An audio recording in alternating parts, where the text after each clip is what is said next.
Hello friends, let's start with the agriculture part and the sixth lecture of PT 365 economies part. तो मैं अभी एक चीज़ आप लोगों से बोलना चाहती हूँ कि मैं देख रही हूँ कि इकोनॉमी के लिए आपने इतना मेरे को फोर्स किया कि इकोनॉमी स्टार्ट करिए मैम, इकोनॉमी स्टार्ट करिए एंड मैंने स्टार्ट कर दिया, बट आप लोग लेक्चर्स नहीं देख रहे हैं। मैं देख रही हूँ उसमें व्यूज़ नहीं बढ़ रहे हैं क्योंकि जितना पॉलिटी वगैरह आपने देखा है तो उस हिसाब से आप ये इकोनॉमी वाला लेक्चर नहीं देख रहे हैं। अगर कोई प्रॉब्लम हो तो आप मुझे बिल्कुल बोल सकते हैं, वरना प्लीज़ आप लेक्चर देखें क्योंकि इकोनॉमी पार्ट इंपॉर्टेंट हो जाता है। जैसे कि 16 क्वेश्चन आए थे, 17 क्वेश्चन आए थे। ओके, आप टेंशन मत लीजिए और पेशेंस रखिए क्योंकि ये एग्ज़ाम ही पूरा पेशेंस का है। अगर आप पेशेंस नहीं रखेंगे, आपको लगेगा कि मैं जल्दी जल्दी सब कुछ कंप्लीट करवा दूँ, तो उसमें आपको ही कोई फ़ायदा नहीं होगा बिकॉज आपको कुछ भी नहीं समझ में आएगा। मेरे को टाइम लगता है क्योंकि लेक्चर रिकॉर्ड करना, उसको हाईलाइट करना। ओके, तो उस हिसाब से मैं आपकी कन्वीनियंस के हिसाब से चीज़ें कर रही हूँ, कोशिश कर रही हूँ कि जल्दी जल्दी हो पाए, इसीलिए मैं जल्दी जल्दी इकोनॉमी पार्ट ख़त्म कर रही हूँ। आप बिल्कुल टेंशन मत लीजिए, साइंस एंड टेक हर पीटी कंप्लीट होगी आपकी। मैं आपसे प्रॉमिस करती हूँ कि मैं सारी पीटी आपकी कंप्लीट करवाऊँगी। और प्लीज़ आप लेक्चर तो देखिए, तब तो मज़ा आएगा। तो let's come to the agriculture part, that is the first topic is farmers income. Farmers income की अगर बात करें तो एग्रीकल्चर इंडेप्टनेस इन इंडिया जो है ये बहुत मेजर प्रॉब्लम है हमारे इंडिया की, जहाँ पे फार्मर्स जो है लोन ले लेते हैं और उसको पे नहीं कर पाते, रीपे नहीं कर पाते, तो जिसके कारण फार्मर्स जो है कहीं ना कहीं डेट ट्रैप में फंस जाते हैं कि ना तो वो लोन रिपे कर पा रहे हैं, ना उनका जो एग्रीकल्चर है उतना अच्छे से बढ़ पा रहा है because of several reason like monsoon नहीं आया और बहुत सारी इरीगेशन प्रॉब्लम्स हैं। तो एग्रीकल्चर इंडेप्टनेस जो इंडिया में है वो बहुत मेजर प्रॉब्लम है हमारे फार्मर्स के लिए। तो अभी जो है अकॉर्डिंग टू द एक रिपोर्ट आई है, situation assessment of agriculture house hold land holding of house holds in rural India 2019 सर्वे जो कि NSO ने किया है, जहाँ पे उन्होंने बताया है कि आउटस्टैंडिंग लोन जो है एग्रीकल्चरल हाउस होल्ड का, पर एग्रीकल्चरल हाउस होल्ड का, वो इंक्रीज़ हुआ है बाई 57.7% फ्रॉम 2013 टू 2018। मतलब पर हाउस होल्ड जितना भी एग्रीकल्चर लोन लेते हैं वो इंक्रीज़ हो गया है 57.7% 2013 से लेकर 2018 तक। अब की फाइंडिंग से पहले हम देख लेते हैं स्टेटस क्या है हमारे इंडेप्टनेस का इंडिया में। तो एग्रीकल्चर हाउस होल्ड की अगर बात करें पर हाउस होल्ड, तो परसेंटेज जो है इंडेप्टनेस एग्रीकल्चर हाउस होल्ड का वो है 50.2%। Average amount of outstanding loan जो है पर हाउस होल्ड का वो ₹74,121। मतलब एवरेज जो लेते हैं हमारे एग्रीकल्चर हाउस होल्ड, जो एवरेज उनका अगर एवरेज निकाला जाए कितना लोन लेते हैं तो 74,121। फिर 20.5% जो लोन्स हैं वो हमेशा प्रोफेशनल और मनी लेंडर वाले लोन से आते हैं, जो भी मनी लेंडर होते हैं वो देते हैं। 69.6% जो है इंस्टीट्यूशनल क्रेडिट से आते हैं, जैसे कि बैंक वगैरह से उन्होंने ले लिया, मतलब फॉर्मल लोन। और 57.5% जो लोन्स हैं वो एग्रीकल्चरल पर्पसेस के लिए ही लिए जाते हैं। तो these are the status of agriculture indebtedness in India. अब ये सब आपको मेंस में इंपॉर्टेंट है। ओके, सो प्रीलिम्स के लिए की फाइंडिंग अगर बात करें तो अभी एवरेज इनकम जो है एग्रीकल्चरल हाउस होल्ड की वो इंक्रीज़ हुई है। ठीक है, याद रखिएगा कि एवरेज इनकम जो है एग्रीकल्चर हाउस होल्ड की इंक्रीज़ हुई है। आंध्र प्रदेश जो है वो सबसे हाईएस्ट आउटस्टैंडिंग लोन है उनका ₹2.45 लाख विथ हाईएस्ट प्रोपोर्शन जो है 93.2% है। उसके बाद तेलंगाना है, उसके बाद केरला है। तो आंध्र प्रदेश जो है सबसे ज़्यादा लोन लेते हैं, उसके बाद तेलंगाना, उसके बाद केरला। अब रीज़न क्यों इतना इंडेप्टनेस है, इतना राइज हो रहा है? बिकॉज ऑब्वियसली इंस्टीट्यूशनल क्रेडिट बहुत इजी हो गया है, तो फार्मर्स जो है वो लोन ले सकते हैं क्योंकि गवर्नमेंट ने बहुत सारे एफर्ट्स डाले कि मिडिल मैन को हटाना है हमको, और जो इनफॉर्मल सेक्टर से जो भी फार्मर्स लोन लेते हैं उनको हटाना है, तो फॉर्मल सेक्टर से जो भी लोन है उनको बढ़ाना है। तो ऑब्वियसली वो बढ़ने के कारण जो है हमारा फार्मर्स जो है लोन ज़्यादा ले रहे हैं।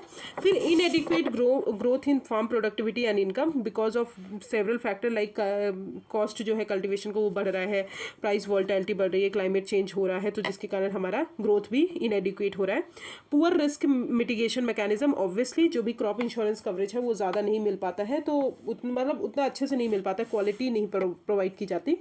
हाई इंटरेस्ट इनफॉर्मल लोन्स पे डिपेंडेंट है, जैसे कि मनी लेंडर्स, और उनमें inter generational debt cycle due to debt for non productive purposes. कुछ जो पर्पसेस होते हैं नॉन प्रोडक्टिव पर्पसेस के लिए भी वो डेट लेते हैं, जैसे कि फॉर एग्जांपल मैरिज के लिए, बर्थ के लिए, डेथ के लिए।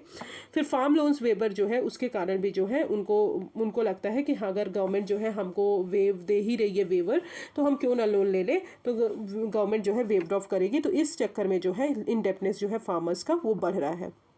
अब गवर्नमेंट ने कुछ इनिशिएटिव्स लिए हैं कि वो इंडेप्टनेस रिड्यूस कर पाए एग्रीकल्चर सेक्टर का। तो पहला है प्रधानमंत्री किसान सम्मान निधि, पीएम किसान, जहाँ पे इस स्कीम का एम है कि जहाँ पे वो ₹6,000 पर ईयर प्रोवाइड करेंगे पर हाउस होल्ड्स को 3 मंथ्स मतलब 4 मंथली इंस्टॉलमेंट में, मतलब 3 मंथ के बाद एक प्रोवाइड करेंगे 2,000 फार्मर की फैमिलीज़ को, और कुछ जो हायर इनकम ग्रुप्स हैं उनको एक्सक्लूड किया गया है इससे।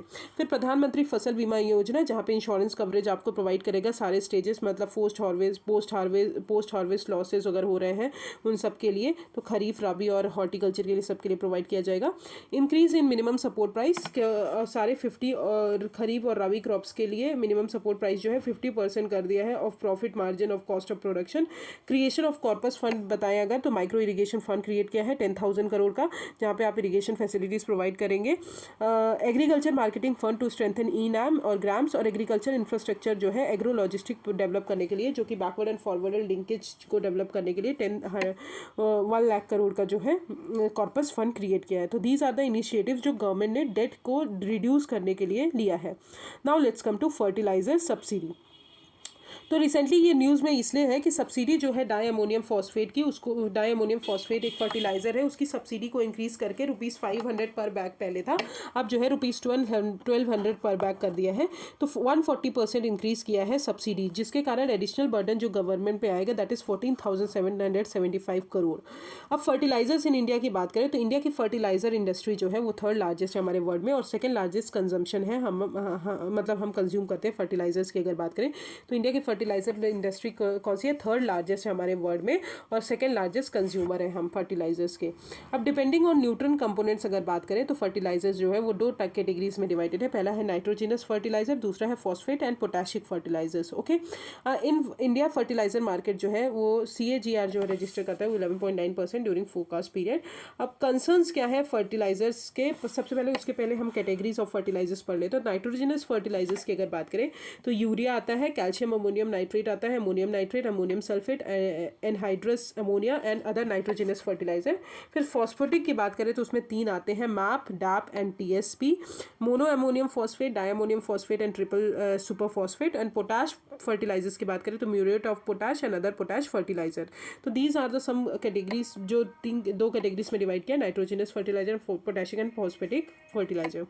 Now let's come to what are the concerns with the fertilizer industry. तो फर्टिलाइजर इंडस्ट्री के साथ कंसर्न ये है कि ऑब्वियस जो गवर्नमेंट जो है सब्सिडी प्रोवाइड करती है फर्टिलाइजर इंडस्ट्रीज़ के लिए, तो फिजिकल बर्डन बहुत ज़्यादा गवर्नमेंट में होता है कि गवर्नमेंट जो है फर्टिलाइजर के लिए सब्सिडी प्रोवाइड करे। अगर हम बात करें तो अबाउट 0.7 लाख करोड़ और 0.5% जो है ऑफ GDP वो हमारी इस फर्टिलाइजर्स के लिए जाता है। हाई इम्पोर्ट डिपेंडेंसी, बिकॉज बहुत ज़्यादा हम इम्पोर्ट पे डिपेंडेंट है, नियरली 28% जो है हमारा फर्टिलाइज़र की डिमांड जो है हमारी इम्पोर्ट से मीट की जाती है। यूरिया जो है उसमें से सबसे लार्जेस्ट सब्सिडी रिसीव करता है, जिसको एब्सोल्यूट, बिकॉज उसका सबसे ज़्यादा हाई यूज़ होता है। अब imbalance use of fertilizer, obviously जो N/P/K का रेशियो है 4:2:1 है, बट हम जो है यूज़ करते हैं 25:5:1, जो कि हमारे क्रॉप यील्ड को इफेक्ट करता है, सॉइल हेल्थ को डिटोरिएट करता है और एडवर्सली इम्पैक्ट करता है हमारे पूरे एनवायरनमेंट को, जिसके कारण पेस्ट जो है नाइट्रोजिनस फर्टिलाइजर अगर हम एक्सेसिव यूज़ कर रहे हैं तो हमारी पेस्ट प्रॉब्लम इंक्रीज़ हो जाएगी, लॉन्जिविटी इंक्रीज़ हो जाएगी। सिमिलरिटी फर्टिलाइजर जो है कहीं ना कहीं हमारे लीव्स और हमारे जो हमारे प्लांट्स हैं उनको डैमेज करती हैं, और सिग्निफिकेंट एमिशन जो होता है हमारे ग्रीन हाउस गैस का वो अलग से होता है, जिसके कारण हमारा ग्राउंड वाटर, सरफेस वाटर जो है कंटामिनेट होता है। अब न्यूट्रिएंट रिच फर्टिलाइजर जो है जैसे ही रन ऑफ होता है एक्वेटिक इकोसिस्टम में, मतलब वाटर लेन्स, लेक्स, पॉन्ड्स और वहाँ पे वो होता है, तो एक्वेटिक इकोसिस्टम जो होते हैं जैसे कि कोरल रीफ्स हो गए, ये सब डिस्ट्रॉय होने लगते हैं, जिसके कारण एल्गल ब्लूम्स और फिश जो हैं ज़्यादा मरने लगती हैं। Okay, so this are the concerns with fertilizer subsidy. तो फर्टिलाइजर सब्सिडी के साथ ये कंसर्न्स है। अब फर्टिलाइजर सब्सिडीज़ की अगर बात करें तो हम 2 टाइप में डिवाइड करते हैं। तो यूरिया को अलग सब्सिडी दी जाती है, और फिर नॉन यूरिया जो प्रोडक्ट है उनके लिए आएगा। तो नॉन यूरिया जो प्रोडक्ट है वो न्यूट्रिएंट बेस्ड सब्सिडी स्कीम है, उसके थ्रू गवर्न किए जाते हैं। NBS का मतलब होता है न्यूट्रिएंट बेस्ड सब्सिडी। यहाँ पे मैं लिख देती हूँ जैसे आपको वो रहे, न्यूट्रिएंट बेस्ड सब्सिडी, ठीक है। तो यूरिया जो है इसके अंदर कवर नहीं होता। तो कुछ जो नॉन यूरिया प्रोडक्ट हैं वो न्यूट्रिएंट बेस्ड सब्सिडी के अंदर आते हैं और वो यूरिया जो है इसके अंदर कवर नहीं होता। और सिंस 2010 से ये स्कीम बनी है।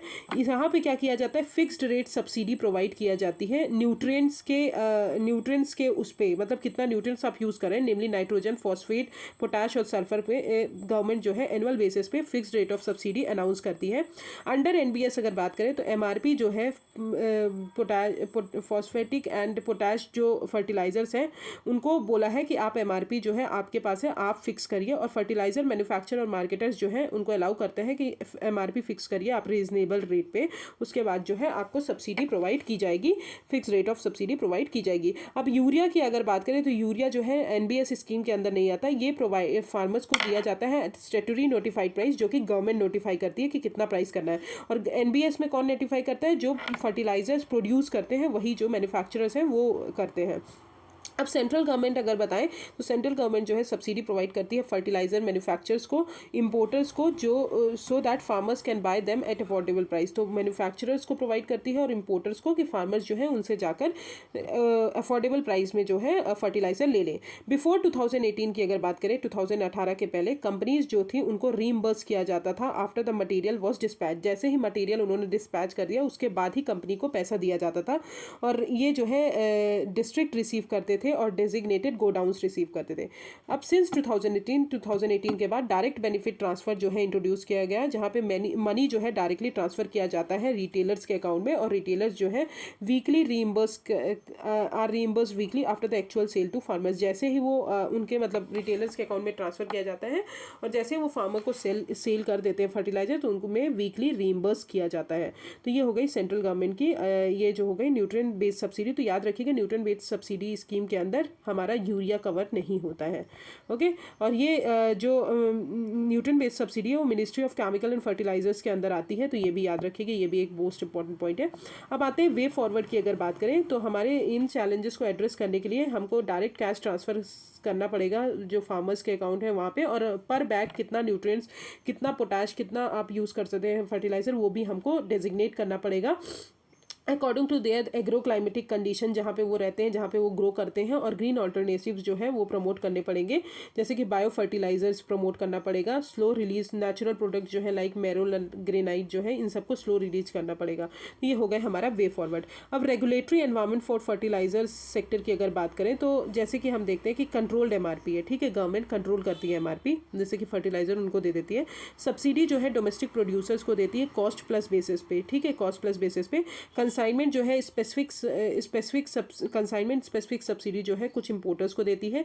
कैनलाइज्ड इंपोर्ट अगर बात करें तो कैनलाइज्ड इंपोर्ट मतलब होता है कि जो भी कुछ 3 एजेंसी से गवर्नमेंट ने एजेंसीज देख ली है, उन्हीं एजेंसीज को वो प्रोवाइड करती है subsidy allowed to import urea को इंपोर्ट करने के लिए। और मूवमेंट जो है वो भी डायरेक्टेड है, तो गवर्नमेंट जो है वो बताती है कि किस मैन्युफैक्चरर और किस इंपोर्टर को कितना इंपोर्ट करना है और कितना यूरिया सेल करना है। तो ये जो है पूरी तरह गवर्नमेंट के कंट्रोल में होता है, इसलिए जो है कहीं ना कहीं चीज़ों में प्रॉब्लम आती है। अब गवर्नमेंट ने स्टेप्स क्या लिए फर्टिलाइजर सेक्टर के लिए, तो न्यू यूरिया पॉलिसी 2015 आई है, जहाँ पे आपको इंडिजीनियस यूरिया प्रोडक्शन, जो हमारा इंडिया में जो भी यूरिया प्रोड्यूस हो रहा है उसको हमको मैक्सिमाइज करना है और एनर्जी एफिशिएंसी को प्रमोट करना है, और सब्सिडी बर्डन जो है उसको रैशनलाइज करना है। फिर नीम कोटेड यूरिया जो है, अब ये जो है ग्रीन यूरिया है, इसको जो है गवर्नमेंट ने मैंडेटरी बोल दिया है कि सारे डोमेस्टिक प्रोड्यूसर्स जो है यूरिया के जो भी प्रोड्यूस कर रहे हैं वो 100% नीम कोटेड यूरिया ही यूज़ करेंगे। फिर pooling of domestic gas with regasified liquid natural gas, यहाँ पे क्या करना है कि नेचुरल गैस प्रोवाइड करना है यूनिफॉर्म प्राइस पे to all natural gas grid connected urea manufacturing plant. फिर सॉइल हेल्थ कार्ड जो है 12 पैरामीटर्स पे दिया जाएगा, नेमली NPK, फिर S में उसमें आता है, तो ठीक है, इन सबको देखते हुए सॉइल हेल्थ कार्ड दिया जाएगा। इट ऑल्सो इंडिकेट्स कि कितना डोसेज आप फर्टिलाइजर का यूज़ करेंगे और कितना सॉइल चाहिए आपको, कितना सॉइल चाहिए कि आप जो हमारा हेल्थ है सॉइल का वो मेंटेन कर सकें। Exploring indigenous deposits of phosphatic rock and potash and make it available to indigenous industries, तो मतलब उनको अवेलेबल करना है to produce DAP, SSP, NPK and MOP। और ये इंक्लूड करते हैं कि जो भी डिपॉजिट राजस्थान में है, पेनिनसुलर इंडिया में हरिपुर, ललितपुर, मसूरी और इन सबको, तो ये सब जो है कहीं ना कहीं फॉस्फेटिक रॉक और पोटाश का एक्सप्लोर करेंगे और उसके बाद जो है अवेलेबल करेंगे फर्टिलाइजर इंडस्ट्री के लिए। तो these are the government step step in fertilizer sector. तो it is most important to understand that neem coated urea is mandatory for the domestic producers कि 100% आप neem coated urea ही use करेंगे. Now let's come to sectoral analysis of crops. तो सबसे पहले हम आते हैं pulses. तो pulses आप देख रहे हैं कि अभी pulses पे बहुत questions आ रहे हैं. तो pulses की अगर बात करें तो अभी न्यूज़ में इसलिए है कि सेल्फ सफिशिएंसी अगर pulses में हमको अचीव करनी है तो यूनियन गवर्नमेंट ने अभी स्ट्रैटेजी फॉर्म की है फॉर खरीफ 2021 सीजन के लिए. तो मोर अबाउट न्यूज़ की बात करें तो इस स्ट्रैटेजी के अंदर एक डिटेल प्लान बनाया जाएगा एक्सपेंशन और प्रोडक्टिविटी के लिए, जो भी आप पल्सेस को एनहांस करते हैं, मतलब पल्सेस को ग्रो करने के लिए तुअर, मूंग, उड़द जो हो गए, these are the pulses. Certified seeds of high yield varieties जो है वो डिस्ट्रीब्यूट की जाएगी फ्री ऑफ कॉस्ट, कि आप इंटर क्रॉपिंग और सोल क्रॉप जो है उसको मतलब इंक्रीज़ कर सके एरिया इन सब चीज़ों के लिए. और more than 20 lakh mini kits जो है ऑफ सीड्स जो है डिस्ट्रीब्यूट की जाएंगी ऑफ ₹82.01 करोड़. तो अंडर इस स्ट्रैटेजी के अंदर क्या करना है, हमको एरिया एक्सपांड करना है फॉर खरीफ जो हमारी पल्सेस हैं जैसे कि मूंग, उड़द, तुअर हो गई. फिर हाई यील्ड वैरायटी सीड्स जो है आपको डिस्ट्रीब्यूट करने हैं फ्री ऑफ कॉस्ट, कि आप जो है एरिया इंक्रीज़ कर सकें थ्रू इंटर क्रॉपिंग और सोल क्रॉप. और 20 लाख मिनी किट्स जो है सीड्स की वो डिस्ट्रीब्यूट की जाएंगी. अब पल्सेस इन इंडिया की बात करें तो dry edible seeds of plants जो होते हैं, जो भी लेग्यूम फैमिली से बिलोंग करते हैं, और वो पल्सेस होते हैं. और पल्सेस भी इसी कैटेगरी में बिलोंग करते हैं, जो कि एक सुपर फूड की कैटेगरी होते हैं, जिसमें चिक पीस, लेंटिस, ड्राई पीस और बीन्स आते हैं. जैसे कि लेग्यूम्स में अगर बताएं तो सोयाबीन, पीनट्स, फ्रेश पीस और फ्रेश बीन्स आते हैं. उसी में पल्सेस भी आते हैं लेग्यूम्स के अंदर, जिसके अंदर ड्राई बीन्स, ड्राई पीस, चिक पीस और लेंटिल्स आती हैं. ठीक है. अब पल्सेस जो है वो दोनों खरीफ और राबी क्रॉप्स में ग्रो किए जाते हैं, बट राबी जो पल्सेस हैं वो ज़्यादा कॉन्स्टिट्यूट करती हैं हमारे इंडिया में. मतलब 60% जो पल्सेस का प्रोडक्शन होता है वो राबी टाइम पे होता है, विंटर टाइम पे. ग्राम जो है वो मोस्ट डोमिनेंट पल्स है, जहाँ पे नियरली 40% शेयर होता है टोटल पल्सेस प्रोडक्शन में. फिर उसके बाद तुअर, अरहर है, और उड़द है. ठीक है. तो ग्राम सबसे ज़्यादा प्रोड्यूस होता है, उसके बाद तुअर, फिर उसके बाद उड़द. और मध्य प्रदेश में हाईएस्ट प्रोडक्शन होता है हमारे पल्सेस का. तो ये याद रखिए, MPPSC एग्जाम आने वाला है तो उसके लिए भी यूज़फुल है. मध्य प्रदेश में सबसे हाईएस्ट प्रोडक्शन होता है, फिर Maharashtra, Rajasthan, Uttar Pradesh and then Karnataka. Overall अगर बताएं तो पल्सेस जो है 20% ऑफ एरिया जो है पल्सेस के अंदर आता है, और 7 to 10% कंट्री का टोटल फूड ग्रेन प्रोडक्शन का कॉन्ट्रीब्यूट करती है, मेकिंग इंडिया जो है इंडिया को लार्जेस्ट प्रोड्यूसर. तो पल्सेस का जो है इंडिया लार्जेस्ट प्रोड्यूसर है, लार्जेस्ट कंज्यूमर है और लार्जेस्ट इंपोर्टर भी है. तो तीनों चीज़ें, largest producer, largest consumer and largest importer. तो पल्सेस का इंडिया ये तीनों में फर्स्ट है. अब गवर्नमेंट स्कीम्स की बताएं, गवर्नमेंट स्कीम्स की अगर बात करें जो गवर्नमेंट ने पल्सेस के लिए ली है, तो integrated scheme of oil seeds, pulses, oil pumps, मेज और मेज, ये आइसोपॉम स्कीम जो है ये क्या है, इंटीग्रेटेड अप्रोच पे फोकस करती है कि जो भी हमारे मार्केट इंटरवेंशन और इफेक्टिव प्राइसिंग पॉलिसी है उनको इफेक्टिव बना सके, स्ट्रेंथन कर सके, कि हमारा जो ये सब चीज़ें हैं जो हमारी पल्सेस, ऑयल पम्प्स और ऑयल सीड्स हैं, इनमें जो है इंटीग्रेटेड अप्रोच फॉलो कर सके कि हमारा ये एनहांस्ड हो. फिर NFSM पल्सेस, ये एक सेंट्रली स्पॉन्सर्ड स्कीम है जो कि नेशनल फूड सिक्योरिटी मिशन के अंदर आती है, जहाँ पे हमको राइस, व्हीट और पल्सेस का प्रोडक्शन जो है वो इंक्रीज़ करके 1082 मिलियन टन तक करना है. फिर NFSM प्लस स्पेशल इनिशिएटिव, ये भी सेंट्रली स्पॉन्सर्ड स्कीम है, accelerated pulses production programme and pulses development scheme, जहाँ पे टेक्नोलॉजी डेमोन्स्ट्रेशन करना है, इंटीग्रेटेड न्यूट्रिएंट मैनेजमेंट करना है, इंटीग्रेटेड पेस्ट मैनेजमेंट और ये सब. फिर आते हैं प्राइस सपोर्ट स्कीम, जो कि PM आशा का पार्ट है. ये अम्ब्रेला स्कीम है PM आशा जिसका पार्ट है, जहाँ पे MSP को इंश्योर करने के लिए, मतलब MSP जो फार्मर्स को पहुँचती है उसको इंश्योर करने के लिए लॉन्च किया गया है. जहाँ पे प्राइस सपोर्ट स्कीम में क्या करना है, जो फिजिकल प्रोक्योरमेंट है, मतलब फिजिकल प्रोक्योरमेंट हमको पल्सेस, ऑयल सीड्स और कोपरा का करना है, जो भी सेंट्रल नोडल एजेंसी है वो करेगी. नाफेड जो है और FCI जो है वो प्रोक्योरमेंट करेगी क्रॉप्स का under PSS with expenditure losses जो भी सेंटर बॉन्ड करेगा. ओके. तो नाफेड और FCI जो है वो करेगी. तो ये PM price support scheme PM आशा के अंदर भी पल्सेस आता है. तो दीज आर द इनिशिएटिव्स जो कि हमारे पल्सेस के लिए लॉन्च की गई है. Now let's come to the horticulture. तो सबसे पहले ये न्यूज़ में इसलिए है कि रिसेंटली यूनियन एग्रीकल्चर मिनिस्टर ने लॉन्च की है horticulture cluster development programme. Horticulture growth जो है हमारी होलिस्टिक ग्रोथ है हॉर्टिकल्चर की, उसको बढ़ाने के लिए. तो हॉर्टिकल्चर क्लस्टर डेवलपमेंट प्रोग्राम जो है किसने लॉन्च किया है, यूनियन मिनिस्टर ऑफ एग्रीकल्चर. अब मेजर हॉर्टिकल्चर प्रोड्यूसिंग स्टेट्स की अगर बात करें तो सबसे ज़्यादा जो सबसे ज़्यादा हमारा हॉर्टिकल्चर प्रोड्यूस करते हैं दैट इज़ उत्तर प्रदेश में 12.6% है। उसके बाद हमारा वेस्ट बंगाल है, फिर मध्य प्रदेश है, फिर महाराष्ट्र, आंध्र प्रदेश, गुजरात, कर्नाटका, बिहार, तमिलनाडु एंड उड़ीसा। अब अगर मोर ऑन न्यूज़ की बात करें तो ये हॉर्टिकल्चर क्लस्टर डेवलपमेंट प्रोग्राम जो है ये एक सेंट्रल सेक्टर प्रोग्राम है जो कि नेशनल हॉर्टिकल्चर बोर्ड है वो इम्प्लीमेंट करेंगे 12 हॉर्टिकल्चर क्लस्टर्स में covering 10 lakh farmers from 11 state और यूटीज़। ये जो है लेवरेज करेगा जो भी जोग्राफिकल स्पेशलाइजेशन है, मतलब जोग्राफी में मतलब हमारा किस लैंड में क्या क्या स्पेसिफिकेशन है उसको देखेगा, और मार्केट लेड डेवलपमेंट करेगा हमारे हॉर्टिकल्चर सेक्टर का। मिनिस्ट्री ने एलोकेशन जो प्रोवाइड किया है वो 2250 करोड़ एलोकेशन प्रोवाइड किया है for 2021-22 for the mission for integrated development of horticulture MIDH के अंदर। अब आते हैं तो आपको ये याद करने की ज़रूरत है कि हॉर्टिकल्चर क्लस्टर डेवलपमेंट प्रोग्राम जो है मिनिस्ट्री ऑफ एग्रीकल्चर का है, पहली बात। दूसरी चीज़ ये सेंट्रल सेक्टर स्कीम है, ये जो है कौन इंप्लीमेंट करेंगे, नेशनल हॉर्टिकल्चर बोर्ड इंप्लीमेंट करेंगे और 12 हॉर्टिकल्चर क्लस्टर्स में इंप्लीमेंट करेंगे। ये सारे स्टेट्स में इंप्लीमेंट नहीं होगा, 11 स्टेट और यूटीज़ में होगा। मार्केट लेड डेवलपमेंट करना है, बाकी सब तो आपको पता होगा।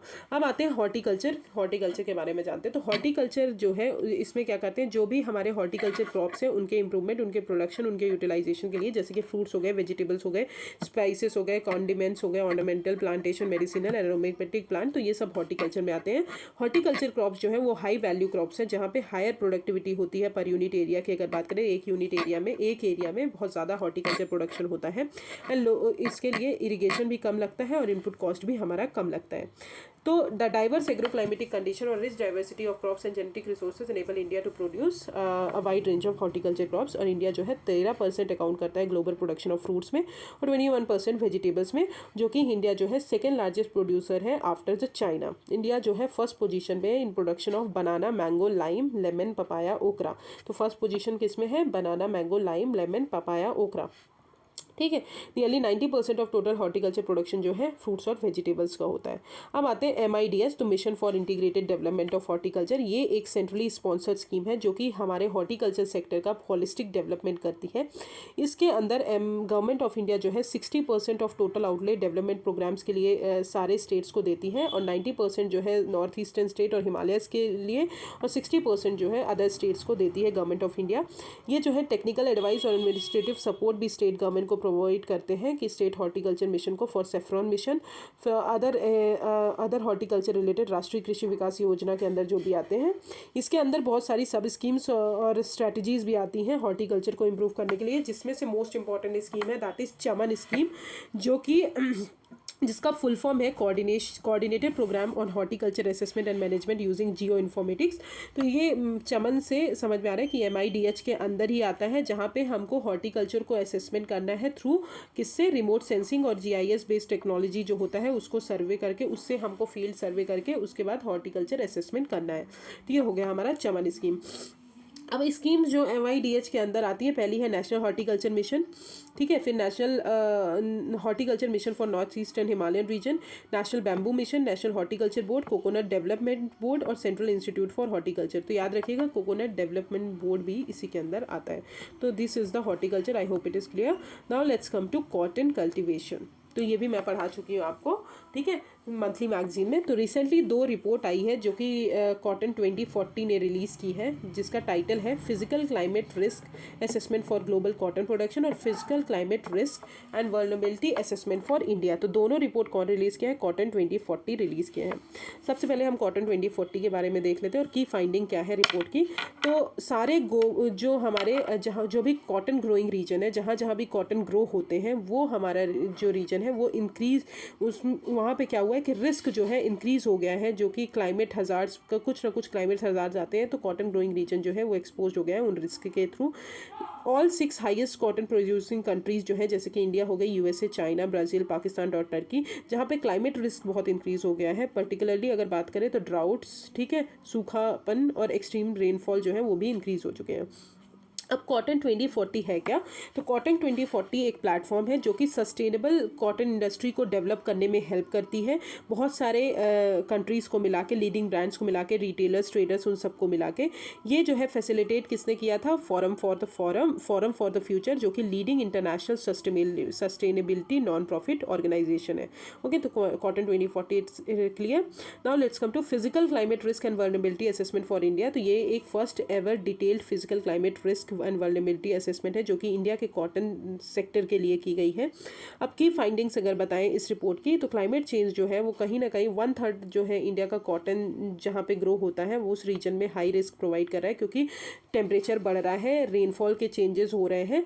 तो ये कहीं ना कहीं 2040 तक ये बहुत ज़्यादा इंक्रीज़ हो जाएगा। इन द 2040 अगर बात करें तो कॉटन ग्रोइंग रीजन जो है वो बहुत हाईएस्ट स्ट्रेस फील करेंगे, क्योंकि वाटर स्ट्रेस भी हो सकता है और टेम्परेचर स्ट्रेस भी होता है, रेनफॉल स्ट्रेस भी हो सकता है।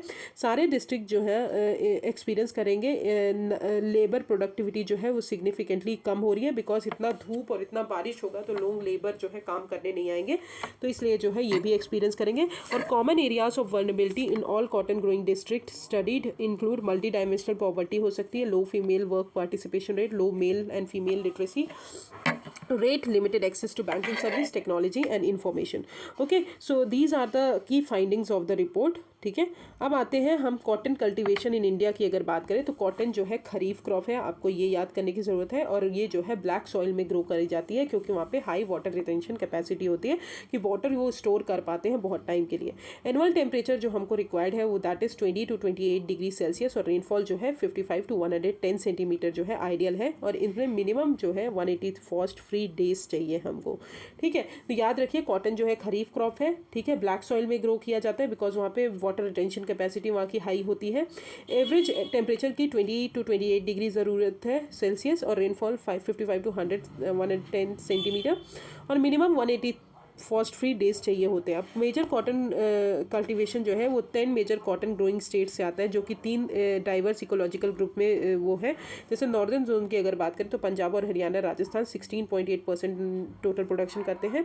सेंट्रल जोन की बात करें तो गुजरात, महाराष्ट्र, मध्य प्रदेश आता है। और सदर्न जोन की बात करें तो तेलंगाना, आंध्र प्रदेश एंड कर्नाटका आता है। तो ये आप मैप में देख सकते हैं। सबसे ज़्यादा हाईएस्ट प्रोडक्शन जो होता है वो हमारा महाराष्ट्र वगैरह वाले रीजन से होता है। ठीक है, नाउ लेट्स कम टू की facts about cotton cultivation in India. तो लार्जेस्ट प्रोड्यूसर, तो इंडिया जो है हमारा कॉटन का लार्जेस्ट प्रोड्यूसर है, ये आपको याद करने की ज़रूरत है।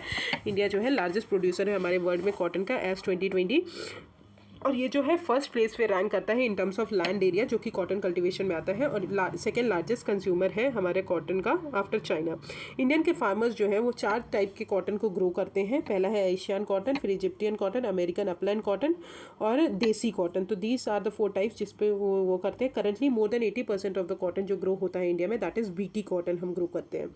रफली 60 मिलियन पीपल इंगेज हैं इनडायरेक्टली और डायरेक्टली हमारे कॉटन में। और कॉटन टेक्सटाइल इंडस्ट्री जो है हाईएस्ट नंबर ऑफ पीपल को एम्प्लॉय करती है कंट्री में आफ्टर एग्रीकल्चर, और कंट्रीब्यूट करती है 4% ऑफ द कंट्रीज जीडीपी।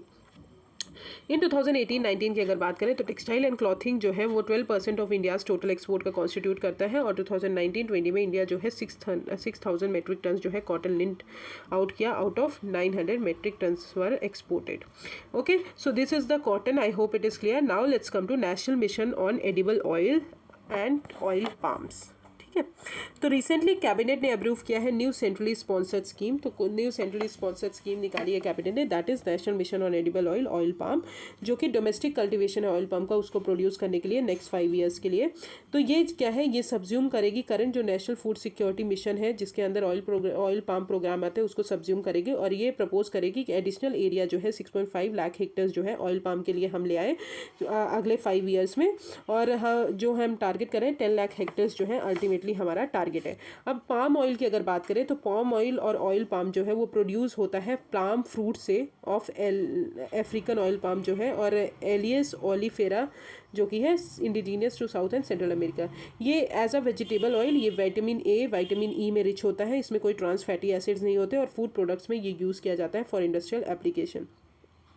अब कुछ की फीचर्स हैं इस स्कीम के, वो हम देख लेते हैं पहले, उसके बाद फिर हम प्रीवियस मेजर्स पढ़ते हैं टू प्रमोट पाम ऑयल। तो की फीचर्स जो है स्कीम के, ये स्पेशल फोकस किस पे करेगा, किस एरिया पे, north east and Andaman and Nicobar area पे फोकस करेगा। याद रखिएगा ये की फोकस कहाँ पे करेगा, north east region and Andaman and Nicobar island.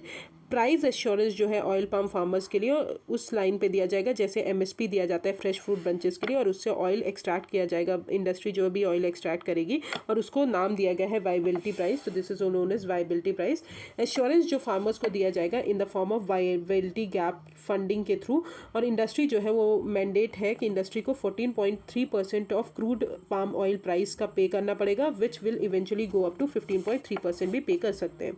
ये जो है सनसेट क्लॉज है स्कीम में, जो कि 1 नवंबर 2037 को पाम ऑयल फार्मर्स जो है वो पे करेंगे प्राइस डिफरेंस, जो भी डीबीटी के थ्रू जो है जो फार्मर्स हैं उनको पे किया जाएगा डीबीटी के through.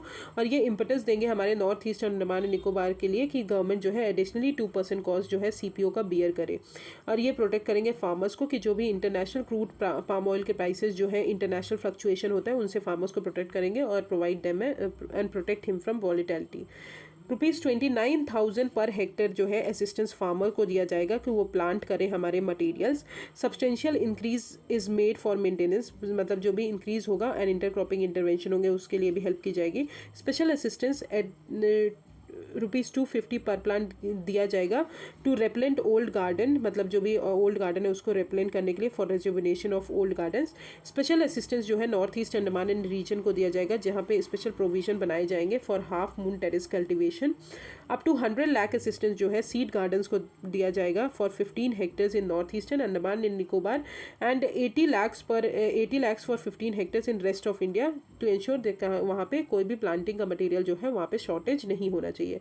A financial outlay of 11,040 crore has been made for the scheme, मतलब इतना स्कीम को दिया है, आउट ऑफ विच 8,844 करोड़ जो है वो गवर्नमेंट ऑफ इंडिया का शेयर होगा और 2,196 करोड़ जो है वो स्टेट का शेयर होगा। तो मतलब दोनों शेयर करेंगे, और वाइबिलिटी गैप फंडिंग भी इंक्लूड करता है उसी में।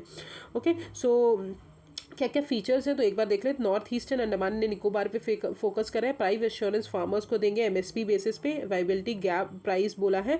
एश्योरेंस जो है फार्मर्स को दिया जाएगा। इंडस्ट्री जो है वो उनको पे करना पड़ेगा 14 to 3% और 15.3% ऑफ सीपीओ प्राइस पे करना पड़ेगा, और 2% जो है एडिशनली गवर्नमेंट जो बियर करेगी Andaman and north eastern state में, और ट्रीज प्लांट करने के लिए भी आपको पैसे दिए जाएंगे। तो these are the some important features of the scheme.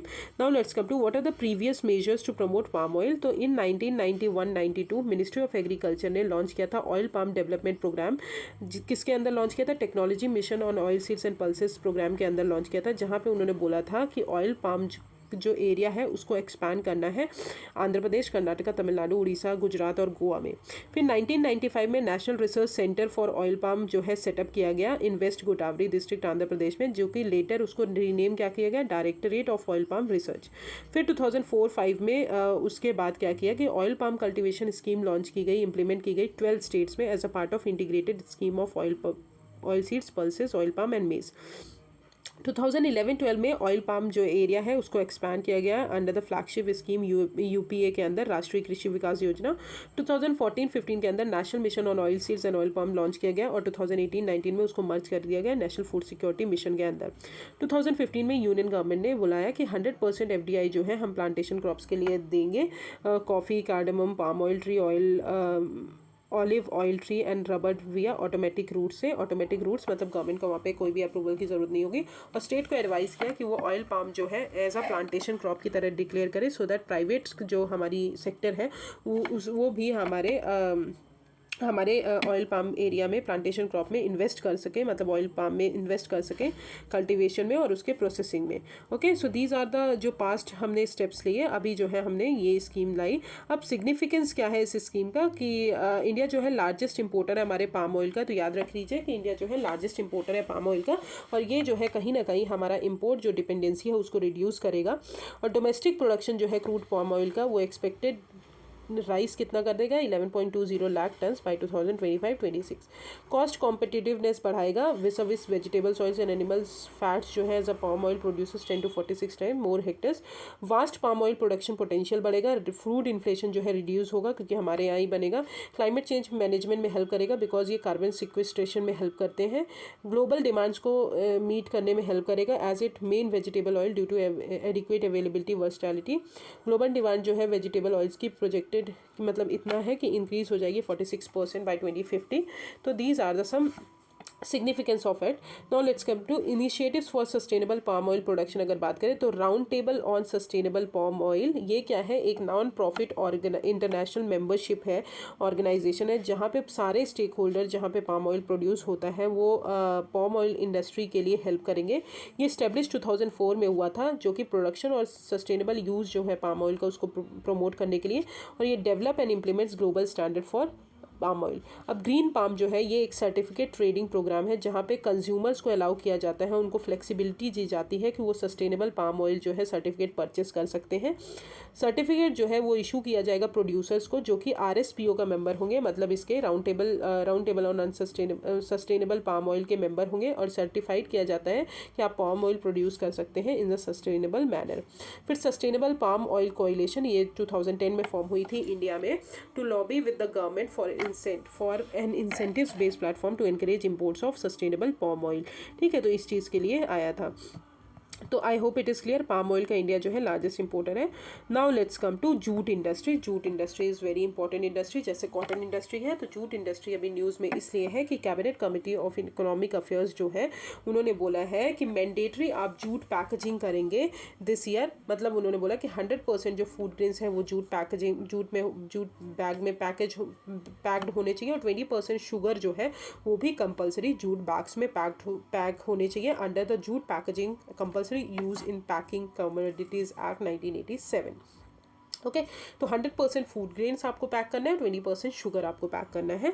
अब major which state is the largest producer of jute in India, अगर बात करें तो आपको पता होना चाहिए कि जो ये वाले एरिया है, जो हमारे ईस्टर्न सेक्टर वाले एरिया है, वो सबसे ज़्यादा प्रोड्यूस करते हैं। उसमें से सबसे ज़्यादा जूट प्रोड्यूसिंग जो स्टेट है दैट इज़ वेस्ट बंगाल। तो वेस्ट बंगाल में सबसे ज़्यादा जूट प्रोड्यूसिंग है, आपको पता होना चाहिए क्यों है, बिकॉज वहाँ पे ब्रह्मपुत्र रिवर है, वहाँ पे जूट्स को जो है प्रॉपर पानी मिल पाता है, क्योंकि उनके लिए पानी की ज़्यादा ज़रूरत पड़ती है। Now let's come to significance क्या है कि ऑब्वियसली एनवायरमेंट प्रोटेक्शन होगा, बिकॉज हम जो प्लास्टिक बैग्स यूज़ करते हैं वो कहीं ना कहीं हमारे एनवायरमेंट को डिस्ट्रॉय करते हैं, तो एनवायरमेंट प्रोटेक्शन होगा, क्योंकि जूट जो है नेचुरल है, बायोडिग्रेडेबल है, रिन्यूएबल है, रीयूजेबल है।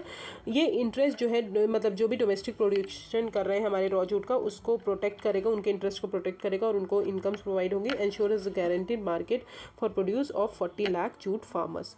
अब आते हैं अबाउट जूट। तो जूट क्या है, जूट जो है एलुवियल सॉइल उसके लिए ज़रूरत पड़ती है, और हैवी रेनफॉल की ज़रूरत पड़ती है, और 20 to 40 डिग्री सेल्सियस हमको टेम्परेचर चाहिए। वार्म हाई ह्यूमिड क्लाइमेट जो है, और मानसून सीजन जो है सूटेबल होता है, और इंडिया जो है लार्जेस्ट प्रोड्यूसर है हमारे जूट का। अब इनिशिएटिव जो जूट को प्रमोट करने के लिए लॉन्च किए गए हैं, तो jute improved cultivation advance rating exercise, जो कि प्रोडक्टिविटी और क्वालिटी हमारे रॉ जूट की उसको इंक्रीज करता है। फिर जूट स्मार्ट जो है गवर्नमेंट इनिशिएटिव, जहाँ पे ट्रांसपेरेंसी हमको बढ़ानी है जूट सेक्टर की, और जूट जो है MSP में भी इंक्लूडेड है, तो जूट जो है हमारा MSP में भी आता है। Now let's come to the sugar mills. अब शुगर मिल्स की अगर बात करें तो recently department of food and public distribution ने गाइडलाइन इशू की है for restructuring under sugar development fund rules 1983। ठीक है, तो उन्होंने शुगर डेवलपमेंट फंड रूल्स के अंदर रीस्ट्रक्चर करने की बात की है, तो उसके लिए गाइडलाइंस इशू की है। मोर ऑन न्यूज़ की बात करें तो restructuring of sugar development fund का रूल्स का मतलब है कि हमको जो हमारे फाइनेंशियली वीक जो हमारे फार्मर्स हैं उनको रिहेबिलिटेट करना है, और इकोनॉमिकली वाइबल जो शुगर मिल्स हैं उनको लोन्स प्रोवाइड करना है under the sugar development fund act 1982।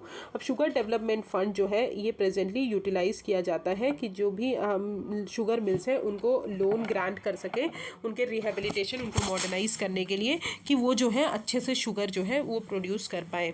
Okay, तो लोन्स जो है वो कंसेशनल रेट में प्रोवाइड किया जाएगा of 2% below the prevailing bank rate, जितना भी बैंक रेट है उसके 2% बिलो का रह जाएगा।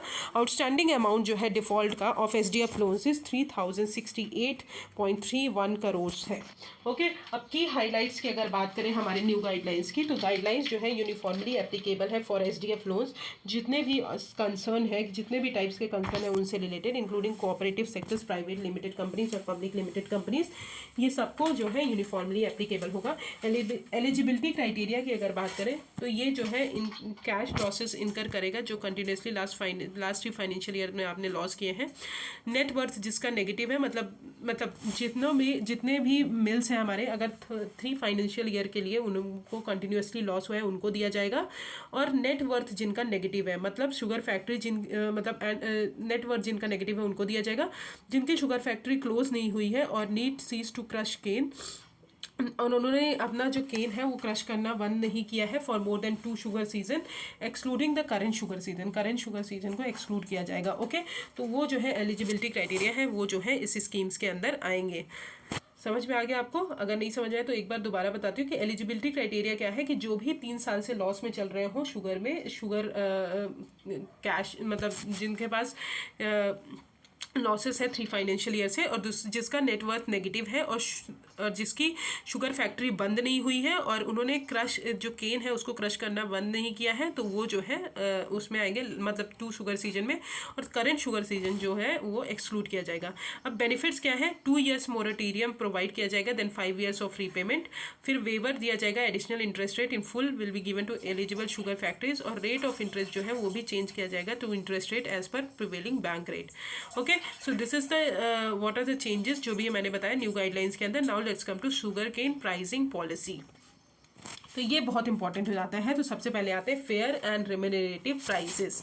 ये क्या है? स्टैट्यूटरी मिनिमम प्राइस जो है शुगर केन का उसको रिप्लेस करके बना है, मतलब एफआरपी जो है किसको रिप्लेस किया है? एसएमपी को रिप्लेस किया उन्होंने 2009 में through amendment in sugar control order 1966, जहाँ पे एफआरपी जो है ये है एक मिनिमम प्राइस जो है शुगर मिल्स को प्रोवाइड, मतलब मिनिमम प्राइस जो कि शुगर मिल्स पे करेंगे शुगर केन फार्मर्स को to insulate them from increasing input cost. ये जो है लिंक्ड किस पे है? बेसिक रिकवरी रेट जो है शुगर का उससे मतलब उससे लिंक्ड है, जहाँ पे प्रीमियम जो है फार्मर्स को पे किया जाता है हायर रिकवरीज के लिए, कि वो जो भी शुगर बनाते हैं शुगर केन से वहाँ पे हायर रिकवरी हो। ये डिटरमाइन किससे होगा? On the recommendation of CACP, जो हमारी commission for agriculture cost and prices की जो कमेटी है वो जो है रिकग्नाइज करेगी, जो कि एक्सपर्ट बॉडी है ministry of agriculture and farmers welfare की, स्टेट गवर्नमेंट के साथ जो है इससे कंसल्ट करके ये जो है रिकमेंड करेगी कि एफआरपी कितना होना चाहिए।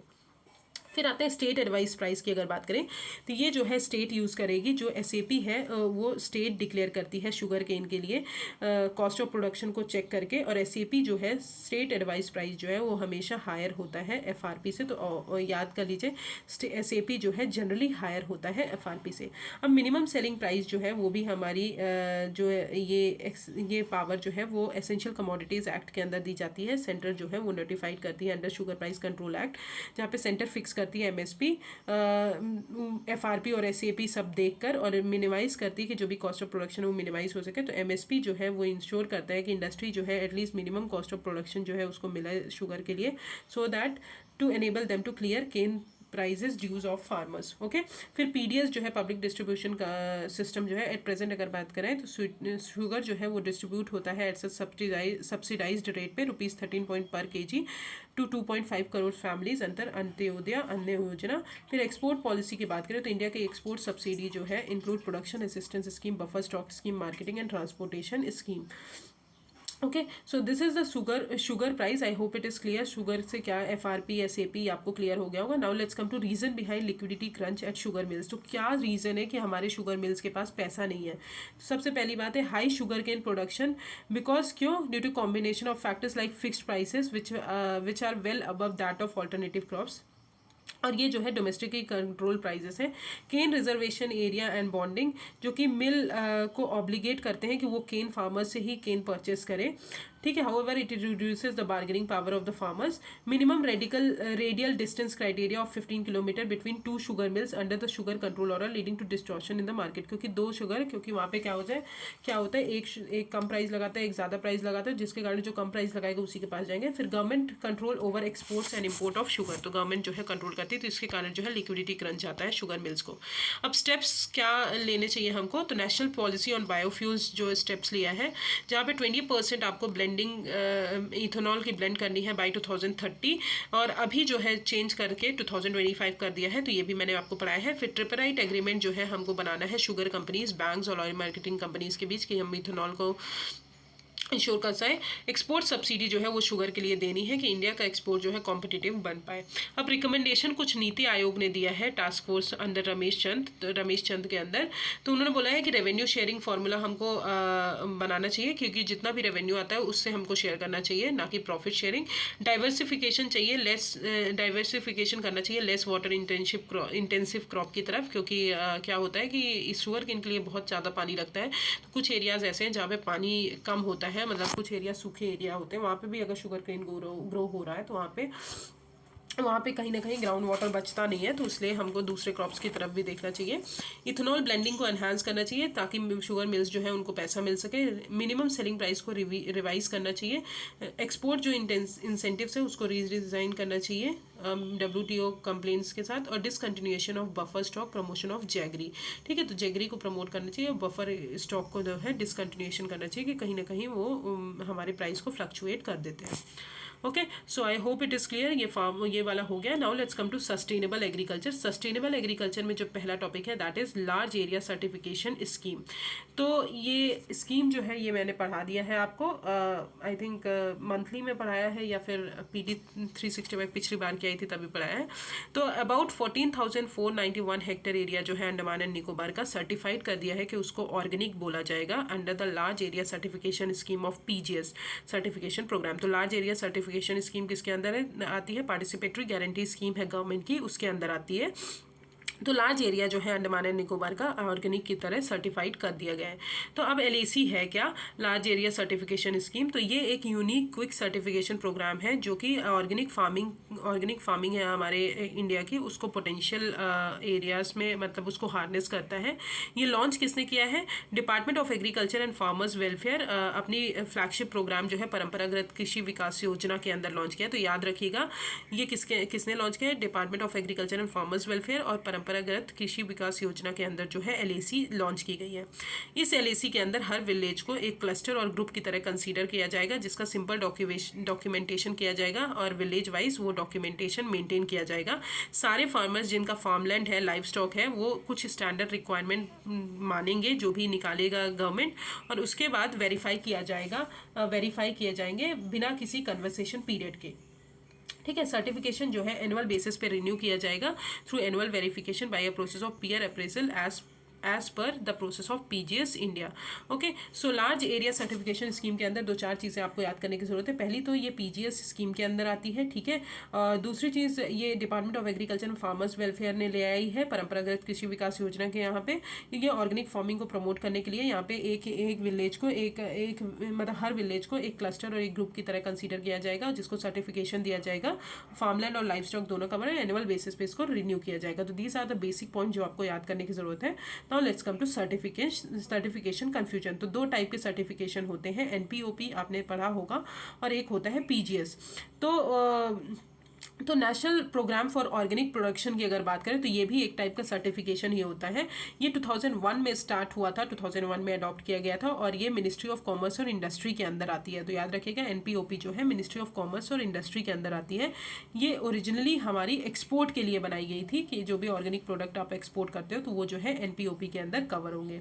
अब इस स्कीम के अंदर, इस प्रोग्राम के अंदर क्या बोला गया कि 28 थर्ड पार्टी जो है थर्ड पार्टी अपॉइंट की जाएगी। थर्ड पार्टी सर्टिफायर्स जो हैं वो मतलब बनाए जाएंगे। वो क्या करेंगे? चेक करेंगे जो भी that a farm is free of manufactured chemicals. वो चेक करेंगे कि जो फार्म है वो फ्री है मैन्युफैक्चर्ड केमिकल से, जैसे कि फर्टिलाइजर, इंसेक्टिसाइड्स वगैरह नहीं यूज़ हो रहा है, मतलब ऑर्गेनिक के लिए फ्री है कि नहीं है। In case of processed food की अगर बात करें, सर्टिफायर्स जो है वो चेक करेंगे प्रोड्यूस जो है NPOP सर्टिफाइड से आ रहा है या नहीं आ रहा है, and was processed by NPOP certified processor. अब सर्टिफाइड फूड्स जो है वो इंडिया का ऑर्गेनिक लोगो कैरी करेंगे, जो भी सर्टिफाइड फूड्स हैं। और स्टैंडर्ड्स जो है वो रिकग्नाइज कौन करते हैं? यूरोपियन कमीशन, अमेरिकन USDA और स्विट्जरलैंड जो है ये रिकग्नाइज करते हैं। तो इंटरनेशनली भी रिकग्नाइज होता है ये सर्टिफाइड फूड और ये मेनली एक्सपोर्ट के लिए यूज़ होता है। मिनिस्ट्री ऑफ कॉमर्स और इंडस्ट्री के अंदर आते हैं। अब द कैच अगर बात करें तो इसमें क्या वो है, तो थर्ड पार्टी सर्टिफिकेशन जो होता है वो बहुत एक्सपेंसिव होता है और रिन्यू किया जाता है एनुअली, जिसके कारण बहुत लोग यहाँ पे नहीं जाते। So the programme is restricted, और ये जो प्रोग्राम है वो बिग कंपनीज के लिए रिस्ट्रिक्टेड है। Once that work with the farmers over 1000 of acres and earn revenues largely from exporting non-perishable oilseeds, processed food, cereals, tea and spices and pulses। तो expensive है तो ऑब्वियसली लार्ज फार्मर्स यूज़ कर पाएंगे, तो NPOP ये रहा। फिर आते हैं पीजीएस जो है, ये जो है थर्ड पार्टी सर्टिफिकेशन के आउटसाइड रहता है। यहाँ पे फार्मर्स जो है ये 38 कंट्रीज में प्रैक्टिस किया जाता है, और ये ministry of agriculture and farmers welfare recognise करती है। ये स्मॉल फार्मर्स के लिए होता है। जनरली यहाँ पे फार्मर्स जो है जो भी ऑर्गेनिक प्रोडक्ट ग्रो करते हैं वो एक साथ आके अपना ग्रुप बनाएंगे जहाँ पे ऑर्गेनिक फार्मिंग के लिए ट्रेन किया जाएगा गवर्नमेंट स्कीम्स के अंदर। ये then with the help of regional council farmers जो है अब एक दूसरे की होल्डिंग्स जितना भी उन्होंने बनाया है उन सबको चेक करेंगे, और ये प्रोड्यूस जो है not sold through group. India जो है अगर बताएं तो 6646 पीजीएस ग्रुप में बटा हुआ है। तो इंडिया, ये तो याद रखिएगा कि पीजीएस जो है ministry of agriculture farmers welfare के अंदर आती है। इसमें फार्मर्स खुद आते हैं, यहाँ पे थर्ड पार्टी सर्टिफिकेशन नहीं होता है, और ये इंटरनेशनली रिकग्नाइज नहीं है। तो सिस्टम जो है, इसमें क्या प्रॉब्लम है कि सिस्टम जो है पुअरली फाउंडेड है, क्योंकि फार्मर्स जो है ऑफन उनको ट्रेन जो है बहुत सही नहीं किया जाता ऑर्गेनिक फार्मिंग के लिए। पीजीएस जो है वो यूएस से, मतलब जो भी हमारी इंटरनेशनल है वहाँ से रिकग्नाइज नहीं है, और they can't sell their food to NPOP certified processor either. मतलब जो भी हमारे एनपीओपी सर्टिफाइड प्रोसेसर है उनको अपना फूड जो है सेल नहीं कर सकते। दिस मीन्स लिटिल इंसेंटिव जो है उनके लिए ऑर्गेनिक के लिए पे किया जाता है, मतलब जो भी ऑर्गेनिक प्रोडक्ट वो निकालते हैं उनके लिए लिटिल इंसेंटिव्स होता है। ओके, तो I hope it is clear. तो दो चीज़ें हैं, पहला है एनपीओपी जो कि मिनिस्ट्री ऑफ केमिकल और फर्टिलाइजर्स के अंदर आता है, जिसको थर्ड पार्टी सर्टिफिकेशन है और इंटरनेशनली रिकग्नाइज है। और जो हमारा पीजीएस स्कीम है वो इंटरनेशनली रिकग्नाइज नहीं है, थर्ड पार्टी सर्टिफिकेशन नहीं होता, ठीक है। और दूसरी चीज़ ministry of agriculture and farmers welfare के अंदर आती है। Okay, so I hope this is clear. Now let's come to zero budget natural farming. तो ICAR, Indian council for agriculture research जो है, अभी उन कमेटी ने हाईलाइट किया है कि JVNF जो है उसका अभी क्या है कि जीरो बजट नेचुरल फार्मिंग जो है वो अभी उसमें ट्रिमेंडस रिडक्शन हुआ है, क्योंकि जो एग्रीकल्चर क्रॉप्स वो प्रोड्यूस कर रहे थे तो उसमें बहुत ज़्यादा रिड्यूस हुआ है, दस हमारी फूड सिक्योरिटी जो है उसको कॉम्प्रोमाइज़ कर रहे हैं। अब ज़ीरो बजट नेचुरल फार्मिंग की अगर बात करें तो ये भी मैं पढ़ा चुकी हूँ आपको। ये एक मेथड है जहाँ पे हम केमिकल फ्री एग्रीकल्चर करते हैं और ट्रेडिशनल इंडियन प्रैक्टिसेस से इन्वॉल्व होता है ये चीज़, जहाँ पे हम इनपुट कॉस्ट बिल्कुल ज़ीरो वो करते हैं। तो द वर्ड बजट मतलब क्रेडिट और एक्सपेंसेस, दस तो इसका मतलब होता है कि zero budget means without using any credit, without spending any money on input हम जो है नेचुरल फार्मिंग करते हैं। और नेचुरल फार्मिंग का मतलब होता है farming with nature without chemicals. तो ये जो है ओरिजिनली किसने प्रमोट किया था, महाराष्ट्र के एक एग्रीकल्चरिस्ट थे सुभाष पालेकर, जो कि पद्मश्री रिसिपिएंट थे। उन्होंने डेवलप किया था मिड 1990s में, जब ग्रीन रेवोल्यूशन आया था as a alternative to green revolution. ये नेचुरल फार्मिंग टेक्निक है जहाँ पे फार्मिंग की जाती है बिना केमिकल के यूज़ किए और बिना किसी क्रेडिट के यूज़ किए और बिना कुछ मनी स्पेंड किए। JVNF जो है ये टू बजट स्पीचेस में मेंशन किया है सेंट्रल गवर्नमेंट ने 2019-20 के और 2020-21 के। अब अगर बताएं कि इसके 4 पिलर्स हैं हमारे, पहला है जीव मृता और जीव मृथा, जहाँ पे केमिकल फर्टिलाइजर्स को रिप्लेस करके हमको काऊ डंग, एज, देसी काऊ, यूरिन, जागरी ये सब यूज़ करके सीड्स बनाने हैं। फिर बीजम मतलब ये सब यूज़ करना है केमिकल फर्टिलाइजर्स। फिर आता है बीजा मित्र, जो भी सीड्स हैं उन ट्रीटमेंट ऑफ सीड्स और सीडलिंग और कुछ भी प्लांटिंग मटेरियल की उनको प्रोटेक्ट करना है फंगस, सॉइल बॉर्न और सीड बॉर्न डिसीज से। फिर अचनदाना, जिस यहाँ पे mulching rather than deep ploughing to protect the top soil, तो प्लफिंग नहीं करना है, मल्च करना है, मतलब सॉइल्स को मिलाना है। फिर valves ensuring presence of air and water molecules in the soil with reduced irrigation, with irrigation only at the noon. तो इरीगेशन जो है सिर्फ नून में करें, इरीगेशन को रिड्यूस करें और एयर और वाटर मॉलिक्यूल्स को यूज़ करें वास्प बनाने के लिए। Okay, so these are the 4 pillars of JVNF. Now let's come to principle of conservation farming. तो कैसे कंजर्व कर सकते हैं, कैसे हम फार्मिंग हमारी कंजर्वेशन फार्मिंग कर सकते हैं। तो मिनिमम टिलेज और सॉइल डिस्टर्बेंस। तो सबसे पहले टिलेज जो है हमको मिनिमम करना है।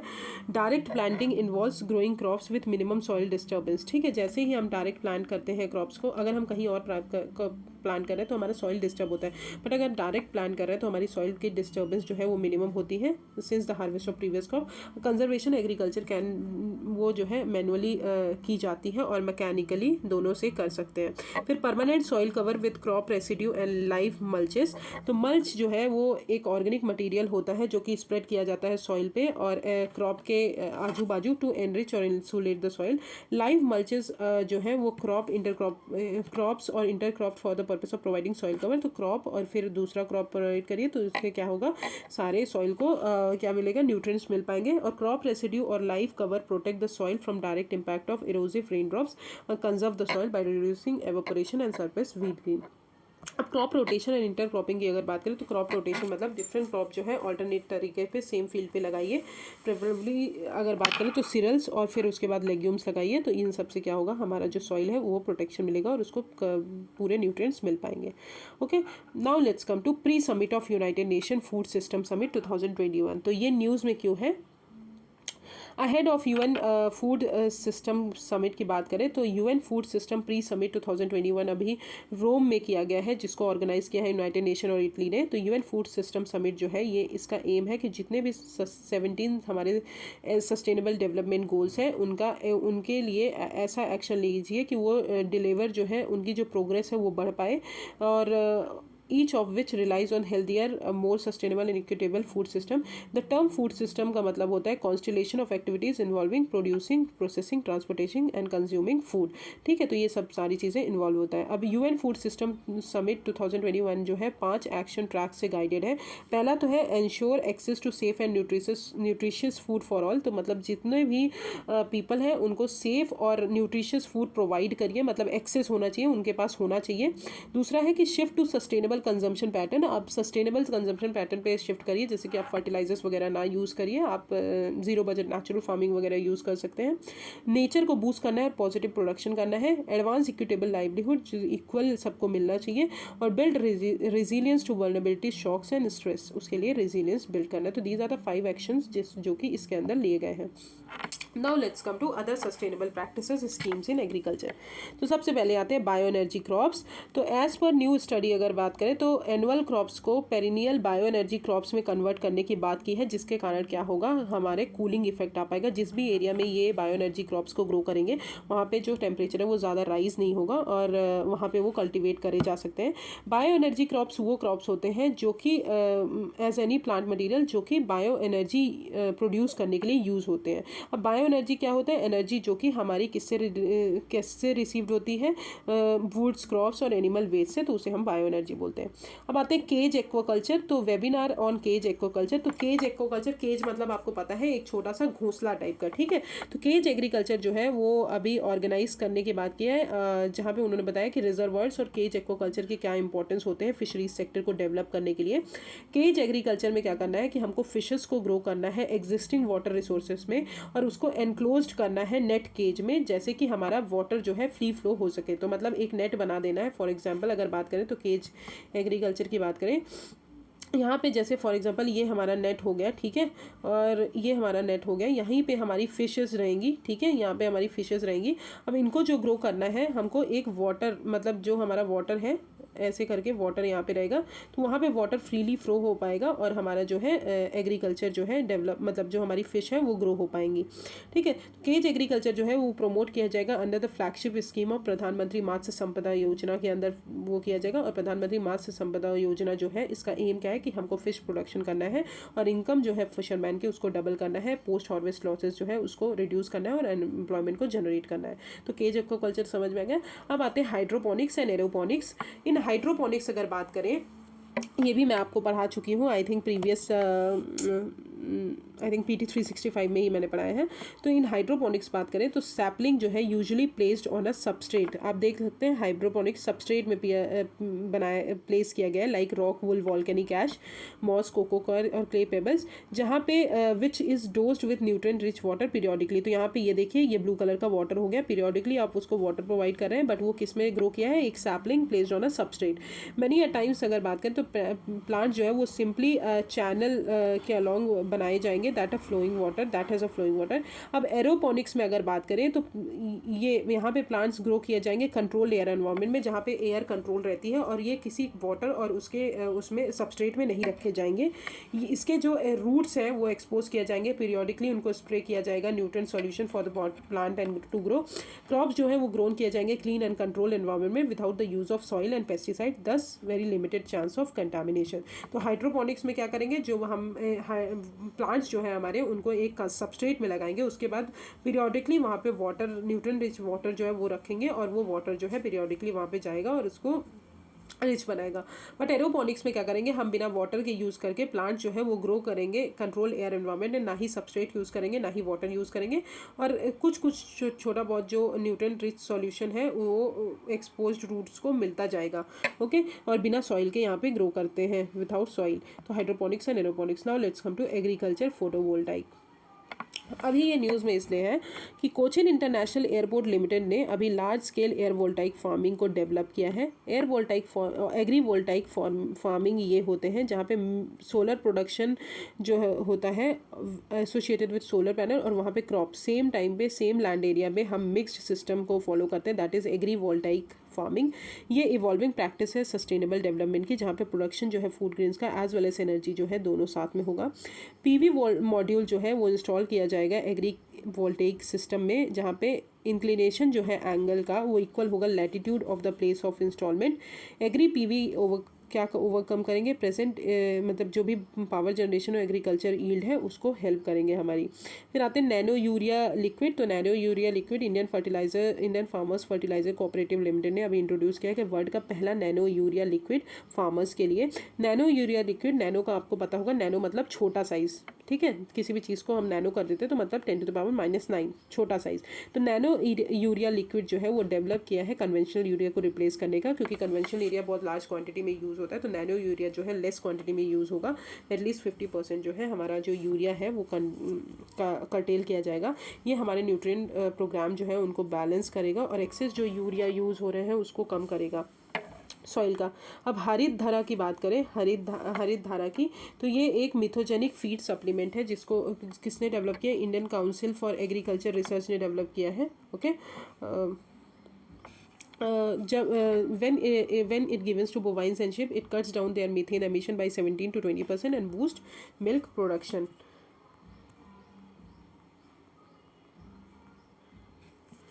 Okay, so now let's come to project for crop production forecasting. अब फसल स्कीम जो है वो हमने देख लिया, फसल स्कीम जो है वो 9 क्रॉप्स के लिए लॉन्च की गई है, वीट, तुअर, राबी, पल्सेस और इन सब के लिए। फिर चमन स्कीम जो है हमारे आपको पता होगा हॉर्टिकल्चर के लिए। किसान प्रोजेक्ट जो है evaluating the role of satellite technology in crop yield estimation. फिर आते हैं coastal fisheries initiative challenge fund global knowledge competition. तो ये किसने लॉन्च किया है, वर्ल्ड बैंक ने लॉन्च किया है। ये हमको क्या प्रोवाइड करेंगे, इनोवेशन सॉल्यूशन प्रोवाइड करेंगे जो भी फिशरीज सेक्टर ओवर फिशिंग से रिलेटेड है उन सब के लिए, कि उन सब चीज़ों को एड्रेस कैसे कर पाए। इन 4 कंट्रीज़ पे फोकस कर रहे हैं, कैबो वर्डे, इक्वाडोर, इंडोनेशिया और पेरू। ये हमारे इंडिया के लिए नहीं है, इंडिया जो है इसका पार्ट नहीं है। इसका एम है कि हम जो हमारी जो फिशरीज़ हैं उनके पावर्स को कलेक्टिव मोबिलाइज कर सके और सी फूड को स्टेक होल्डर्स जो हैं हमको उनको सोल्यूशन बता सके कि कोस्टल फिशरीज से कैसे आप सस्टेनेबल बना सकते हैं। और CFI जो है ये इनिशिएटिव है हमारी ग्लोबल एनवायरनमेंट फैसिलिटी का, जो भी एनवायरमेंटली, इकोनॉमिकली और सोशली सस्टेनेबल यूज़ मैनेजमेंट कर सकते हैं हमारी कोस्टल फिशरीज़ का। फिर आते हैं मोबाइल ऐप दैट इज़ मत्स्य सेतु। इसका एम है कि हमको latest fresh water agriculture technologies जो है वो हमको देनी है एक्वा फार्मर्स को, जो भी एक्वा फार्मर्स है, जो भी हमारे फार्मिंग कर रहे हैं। एक्वा कल्चर मतलब होता है कि सेल्फिश एक्वेटिक प्लांट्स और फिश को हार्वेस्ट करना, ब्रीड करना, रेस करना। ऐप हमको हेल्प करेगा कि फार्मर्स जो है बहुत सारी टेक्नोलॉजीज़ जो है उनके बारे में जान सकें और बेटर मैनेजमेंट प्रैक्टिसेस इन्वॉल्व कर सकें। की फीचर्स अगर बताएं तो species wise, specific subject wise जो है ऑनलाइन कोर्सेज प्रोवाइड किए जाएंगे। फीडिंग और हेल्थ मैनेजमेंट पे आपको इन्फॉर्मेशन प्रोवाइड की जाएगी और सर्टिफिकेट दिया जाएगा on successful completion of each course. फिर आते हैं national initiative on climate resilient agriculture की अगर बात करें तो निकरा, ये ICAR की इनिशिएटिव है जहाँ पे आपको इंडियन एग्रीकल्चर जो है क्लाइमेट चेंज से जो भी इफेक्ट हो रहे हैं उनके रिजिलियंस को बढ़ाना है और क्लाइमेट वर्नेबिलिटीज़ को रिड्यूस करनी है। इसलिए ये जो है ICAR की स्कीम है, ये आपको याद करनी पड़ेगी। और ये क्लियरली एक्सेस करता है कि डिफरेंट क्रॉप जोन्स क्या होंगे और क्या कंट्री में वर्नेबिलिटी होती है, किस जोन में क्या वर्नेबिलिटीज़ हो रही है उन सबको। अब ये न्यूज़ में क्यों है कि रीसेंट स्टडी ने अभी बोला है कि मानसून प्रेसिपिटेशन जो है वो सेंसिटिव है कि आप कैसा इरिगेशन को चॉइस करते हैं practices in South Asia. Excess irrigation और consequent increase in evapotranspiration जो है नॉर्थ इंडिया में वो शिफ्ट करता है कि सितंबर मानसून रेनफॉल जो है north western part of the sub continent और increase wide spread weather extremes in over central India. ठीक है, तो these are the NICRA scheme, this is the NICRA scheme. फिर आते हैं रिवर रैंचिंग प्रोग्राम। तो रिवर रैंचिंग प्रोग्राम जो है अभी इंट्रोड्यूस किया गया है as a special activity under Pradhanmantri Matsya संपदा योजना। तो मत्स्य संपदा अबाउट द प्रोग्राम की अगर बात करें तो इसका एम क्या है कि हमारे जो फिश प्रोडक्शन और प्रोडक्टिविटी है उसको ऑगमेंट करना है, उसको बढ़ाना है, उसको एनहांस करना है थ्रू डाइवर्सिफिकेशन। फिर यूटिलाइजेशन जो है लैंड और वाटर का बहुत अच्छे से करना है। प्रोग्राम हमको हेल्प करेगा कि सस्टेनेबल फिशरीज हम वो कर सकें और हैबिटेट डिग्रेडेशन जो है इसको रिड्यूस कर सकें, बायोडाइवर्सिटी को कंजर्व कर सकें। नेशनल फिशरीज डेवलपमेंट बोर्ड जो है वो डेजिग्नेटेड एजेंसी है हमारे रिवर रैंचिंग प्रोग्राम के लिए। फेज़ 1 की अगर बात करें तो वो 3 मेजर रिवर्स में टारगेट कर रही है, गंगा, उसकी ट्रिब्यूटरीज, ब्रह्मपुत्र, बराक रिवर और महानदी और अदर रिवर। अकॉर्डिंगली अगर बात करें तो 6 मेजर इनलैंड स्टेट हैं जो कि फोकस कर रहे हैं लेंथ ऑफ रिवर बेड, नेमली उत्तर प्रदेश, त्रिपुरा, छत्तीसगढ़, उड़ीसा, उत्तराखंड, बिहार। अब प्रधानमंत्री मत्स्य संपदा योजना जो है हमने बताया कि जो कि सस्टेनेबल डेवलपमेंट फिशरीज सेक्टर का है उसको डेवलप करने के लिए किया जा रहा है। ये 5 साल का प्रोग्राम है, 2005 तक सारे स्टेट और यूटी में किया जाएगा under Atmanirbhar Bharat package. Okay, so river ranching programme किसका है? प्रधानमंत्री मत्स्य संपदा योजना के अंदर आता है। सो ये हमारा खत्म हुआ। Now let's come to livestock sector of India. तो लाइफ स्टॉक सेक्टर की अगर बात करें तो रिसेंटली ये न्यूज़ में इसलिए है कि पार्लियामेंट स्टैंडिंग कमेटी जो है ऑन एग्रीकल्चर, उन्होंने सेवरल इम्पेडिमेंट्स बताए हैं जो लाइफ स्टॉक सेक्टर जो है हमारा ग्रो कर रहा है उसके लिए। तो status of life stock sector की अगर बात करें तो ये 34% ऑफ टोटल एग्रीकल्चर जीडीपी का कंट्रीब्यूट करता है लाइफ स्टॉक सेक्टर जो हमारा है। ये जो है जॉब 8.8% पॉपुलेशन को प्रोवाइड करते हैं और 2/3 ऑफ रूरल कम्युनिटी के लाइवलीहुड है।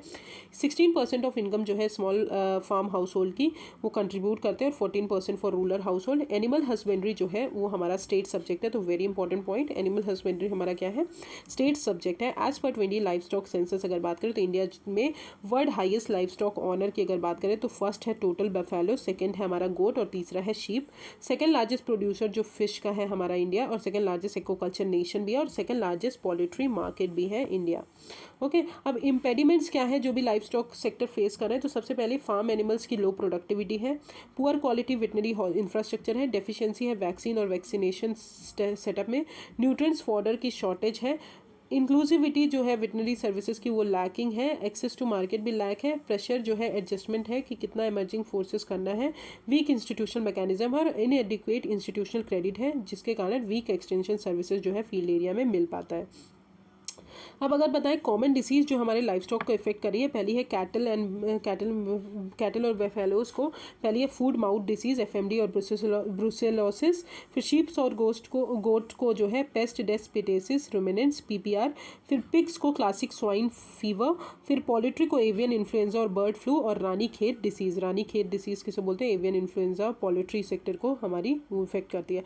अब मेजर गवर्नमेंट स्कीम्स जो लाइफ स्टॉक सेक्टर को बढ़ाने के लिए ली गई है, पहला है डेवलपमेंट प्रोग्राम्स की अगर बात करें तो नेशनल लाइफ स्टॉक मिशन जो है बहुत इंपॉर्टेंट मिशन है जो कि जिसका एम है कि हमको लेवल ऑफ न्यूट्रिशन बढ़ाना है जो भी हमारे life stock feeders and fodders हैं और फार्मर्स को हेल्प करना है, स्पेशली स्मॉल फार्मर्स को, कि वो ये फॉर सस्टेनेबल प्रैक्टिस इन्वॉल्व कर सके। ये सब मिशन है, ये इंक्लूड करता है सब mission on fodder and feed development, skill development, technology transfer and extension. फिर राष्ट्रीय गोकुल मिशन आता है। राष्ट्रीय गोकुल मिशन जो है इंडिजीनियस ब्रीड को डेवलप और कंजर्व करने के लिए बनाया गया है कि हम जो है इंडिजीनियस ब्रीड को कंजर्व कर सकें। इसके अंदर गोपाल रत्न अवार्ड्स और कामधेनु अवार्ड्स भी दिया जाता है फार्मर्स को एनकरेज करने के लिए। Integrated cattle development centres Gokul grams भी इस्टेब्लिश किया जाते हैं और ई पशु हाट पोर्टल भी किया जाएगा establish for connecting breeders and farmers. और Pashu Sanjeevani and animal wellness programme जो है वो भी इस्टेब्लिश किया जाएगा। फिर national programme for dairy development जो है जिसका एम है कि हमारे जो मिल्क की क्वालिटी है उसको एनहांस करना है और उसके प्रोडक्ट को इंक्रीज़ करना है। फिर आते हैं डिसीज़ कंट्रोल प्रोग्राम की अगर बात करें तो number of central sector schemes हैं जैसे कि scheme on life stock health disease control and with national animal disease reporting system जो कि सब कंपोनेंट है किसका? नेशनल मतलब सब कंपोनेंट है।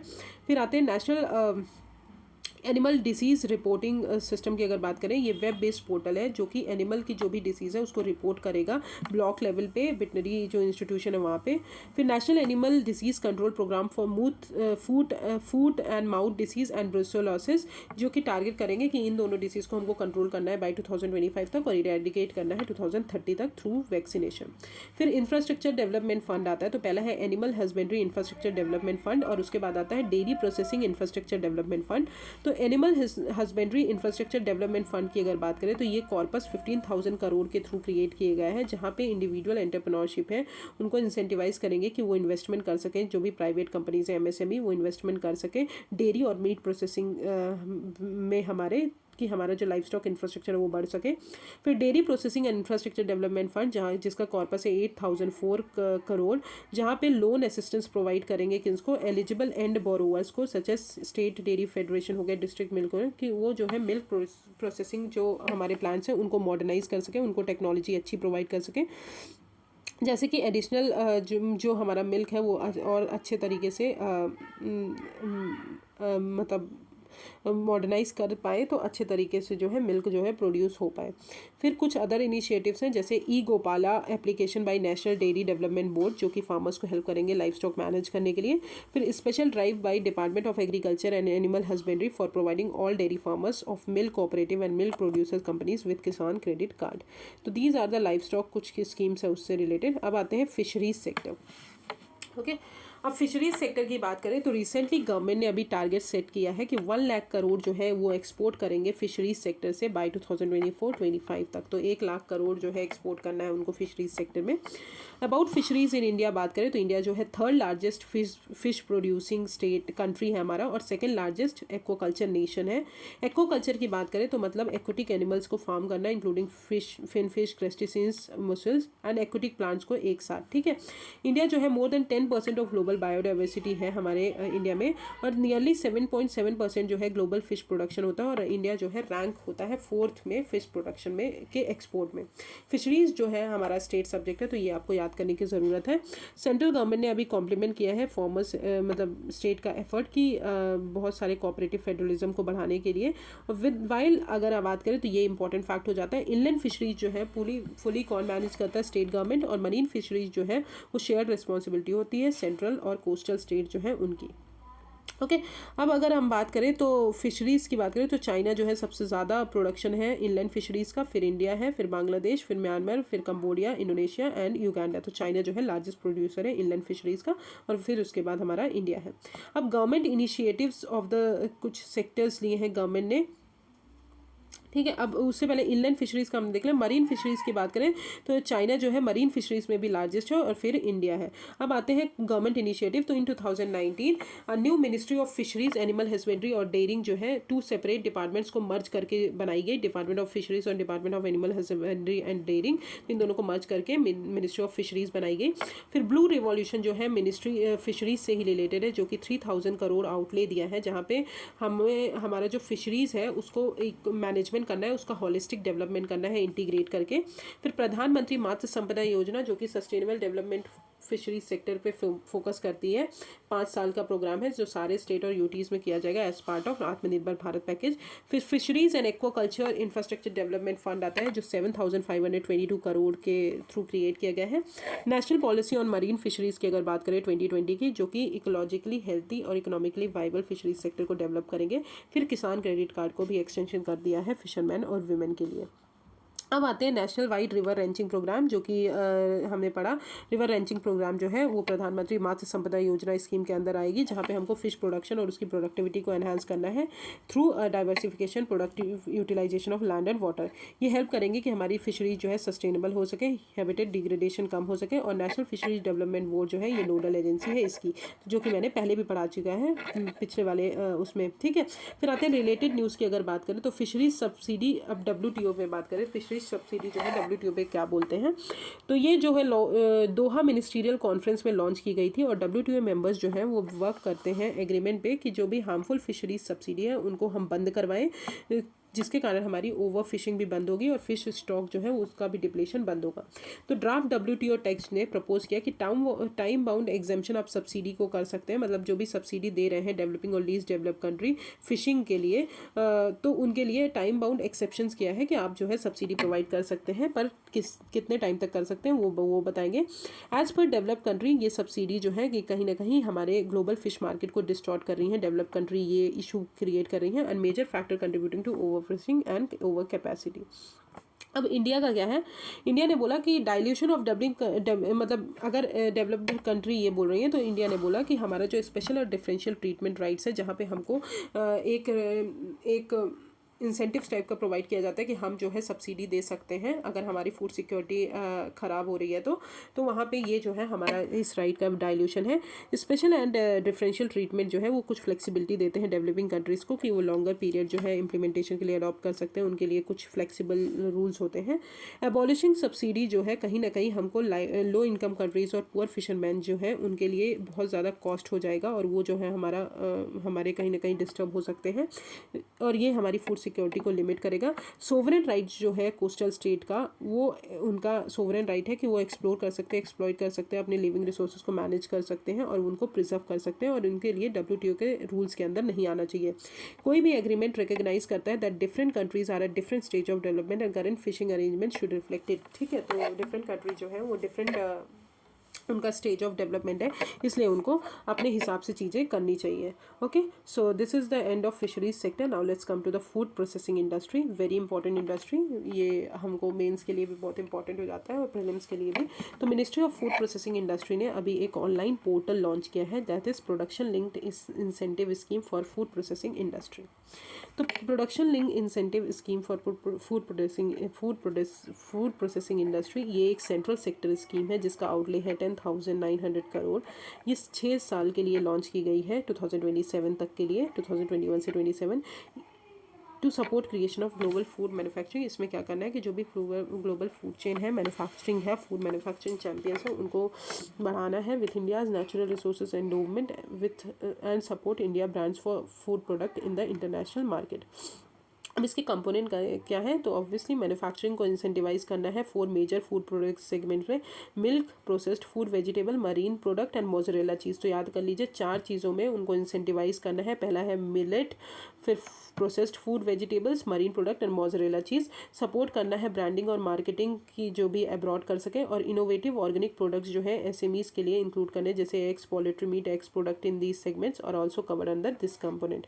ओके, अब स्कीम जो है ओपन किसके लिए है, पार्टनरशिप फर्म्स के लिए, प्रॉपर्टी फर्म के लिए, लिमिटेड लाइबिलिटी पार्टनरशिप के लिए, कोऑपरेटिव्स जो भी रजिस्टर्ड है उनके अंदर। कवरेज जो है PLI स्कीम के अंदर वो किसी भी अदर स्कीम के अंदर अगर कवरेज है तो उसको अफेक्ट नहीं करेगी, वो उसके अंदर भी, और कोई अदर स्कीम के हैं तो इसके अंदर भी अफेक्ट नहीं करेगी। Okay, so this is the about the scheme component. अब कुछ अदर इनिशिएटिव जो है, तो सबसे पहला ऑपरेशन ग्रीन स्कीम ली गई थी टॉप के लिए, टोमेटो, अनियन एंड पोटैटो के लिए, जिसके लिए अब जो है सिर्फ पहले 3 के लिए थी, अब जो है वो टोटल के लिए कर दी गई, सारे फ्रूट्स और वेजिटेबल्स के लिए कर रही है, और 50% जो है सब्सिडी आपको प्रोवाइड की जाएगी ट्रांसपोर्ट और स्टोरेज के लिए, जो भी नोटिफाइड फ्रूट्स हैं उनके लिए। फिर प्रधानमंत्री किसान संपदा योजना, जो कि हमारे मॉडर्न इंफ्रास्ट्रक्चर को डेवलप करने के लिए बनाई गई है। ड्राफ्ट फूड प्रोसेसिंग पॉलिसी 2019 की है, जो कि क्लियर रोड मैप बनाती है हमारे प्रोसेसिंग सेक्टर को ग्रो करने के लिए। फिर प्रधानमंत्री formalisation of micro food processing enterprises scheme, जो कि हमारे सेक्टर को फॉर्मलाइज करती है। अब जो फूड प्रोसेसिंग सेक्टर है, सनराइज सेक्टर है। सनराइज सेक्टर का मतलब होता है कि वो जो सेक्टर जो रैपिडली ग्रो करे, मतलब ये है कि फ्यूचर में जो है उसका जो ग्रो रेट है वो बहुत ज़्यादा हाई हो सके, तो इसलिए उसको सनराइज सेक्टर बोलते हैं।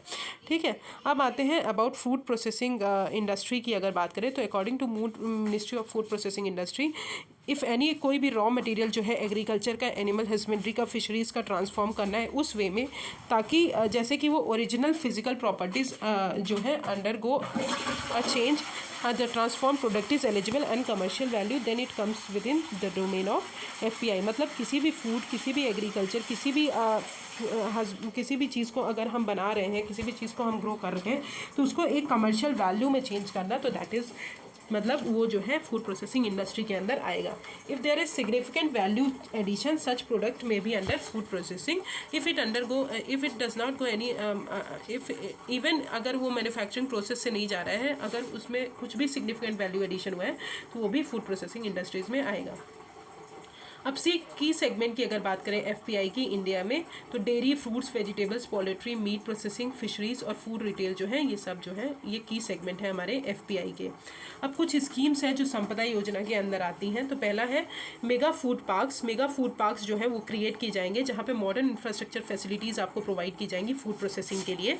अबाउट 22 मेगा फूड पार्क्स जो हैं अभी क्रिएट किए गए हैं, जिसमें मतलब 22 मेगा फूड पार्क जो है वो ऑपरेशनल है out of 37. Integrated cold chain and value addition infrastructure करेंगे. फूड प्रोसेसिंग प्रिजर्वेशन कैपेसिटी को क्रिएट करेंगे और उसको एक्सपैंड करेंगे. Infrastructure for agro processing cluster और creation of backward and forward linkage and food safety and quality assurance infrastructure. अब related news की अगर बात करें तो ban on blending of mustard oil. तो एफएसएसआई ने अभी बोल दिया है कि वो जो मस्टर्ड ऑयल को ब्लेंड करते हैं किसी भी एडिबल ऑयल के साथ, उसको जो है अभी बैन कर दिया है एफएसएसआई ने. तो blending in edible vegetable oil was allowed in notification 1990 में उसको अलाउ किया गया था. 1998 में ड्रॉप्सी एंडेमिक जो है एक डिसीज़ आई जिसके कारण बॉडी में स्वेलिंग होने लगी, क्योंकि वहाँ पे फ्लूइड जो है बिल्डअप हो जाता है in tissues. With adulteration of mustard oil with argemone mexicana seed oil, इसके कारण बहुत ज़्यादा डिसीज़ कॉज हुई. एफएसएसआई ने रेगुलेशन बताया कि वो जो है एडिबल ऑयल वेजिटेबल ऑयल है उसके लिए रेगुलेट करेंगे. तो प्रोड्यूसर्स और कंपनी जो भी इन्वॉल्व है ब्लेंडिंग में, उनको रेगुलराइज किया गया under the agriculture produce marketing act Agmark के अंदर. और उनको बोला गया कि ये मैंडेटरी है कि आप किस टाइप का आप ऑयल यूज़ कर रहे हैं, किस टाइप का ऑयल यूज़ कर रहे हैं, उसको लिखें कि आप किस पैकेट में क्या ब्लेंड कर रहे हैं. हाउएवर दिस ब्लेंडिंग, इसके कारण क्या हुआ, ये ब्लेंडिंग के कारण बहुत ज़्यादा हम इंपोर्ट पे डिपेंडेंट हो गए. एडिबल ऑयल हम इंपोर्ट करने लगे और ऑल्सो स्टेगनेशन हो गया हमारे मस्टर्ड कल्टिवेशन का इन लास्ट 25 ईयर्स. अब एक्सपेक्टेड बेनिफिट क्या होंगे बैन के ब्लेंडिंग में. ये हमारे मस्टर्ड ग्रोअर्स को हेल्प करेगा कि वो जो है मस्टर्ड क्रॉप इंक्रीज कर सके, उनको शो कर सके, leading to high domestic production of mustard oil. और एडिबल ऑयल इंपोर्ट जो है हमारा कम होगा. और ट्रेडिशनल जो rape seeds mustard oil variety है उनको रिप्लेस किया जाएगा with canola rape seeds mustard, जो कि हेल्दी ऑयल प्रोवाइड करेंगे हमारे ह्यूमन कंजम्पशन के लिए. अब हम आते हैं food safety and standard authority of India FSSI की बात करें तो ये एक ऑटोनॉमस स्टैट्यूटरी बॉडी है जो कि एफएसएसआई एक्ट के अंदर बनी है.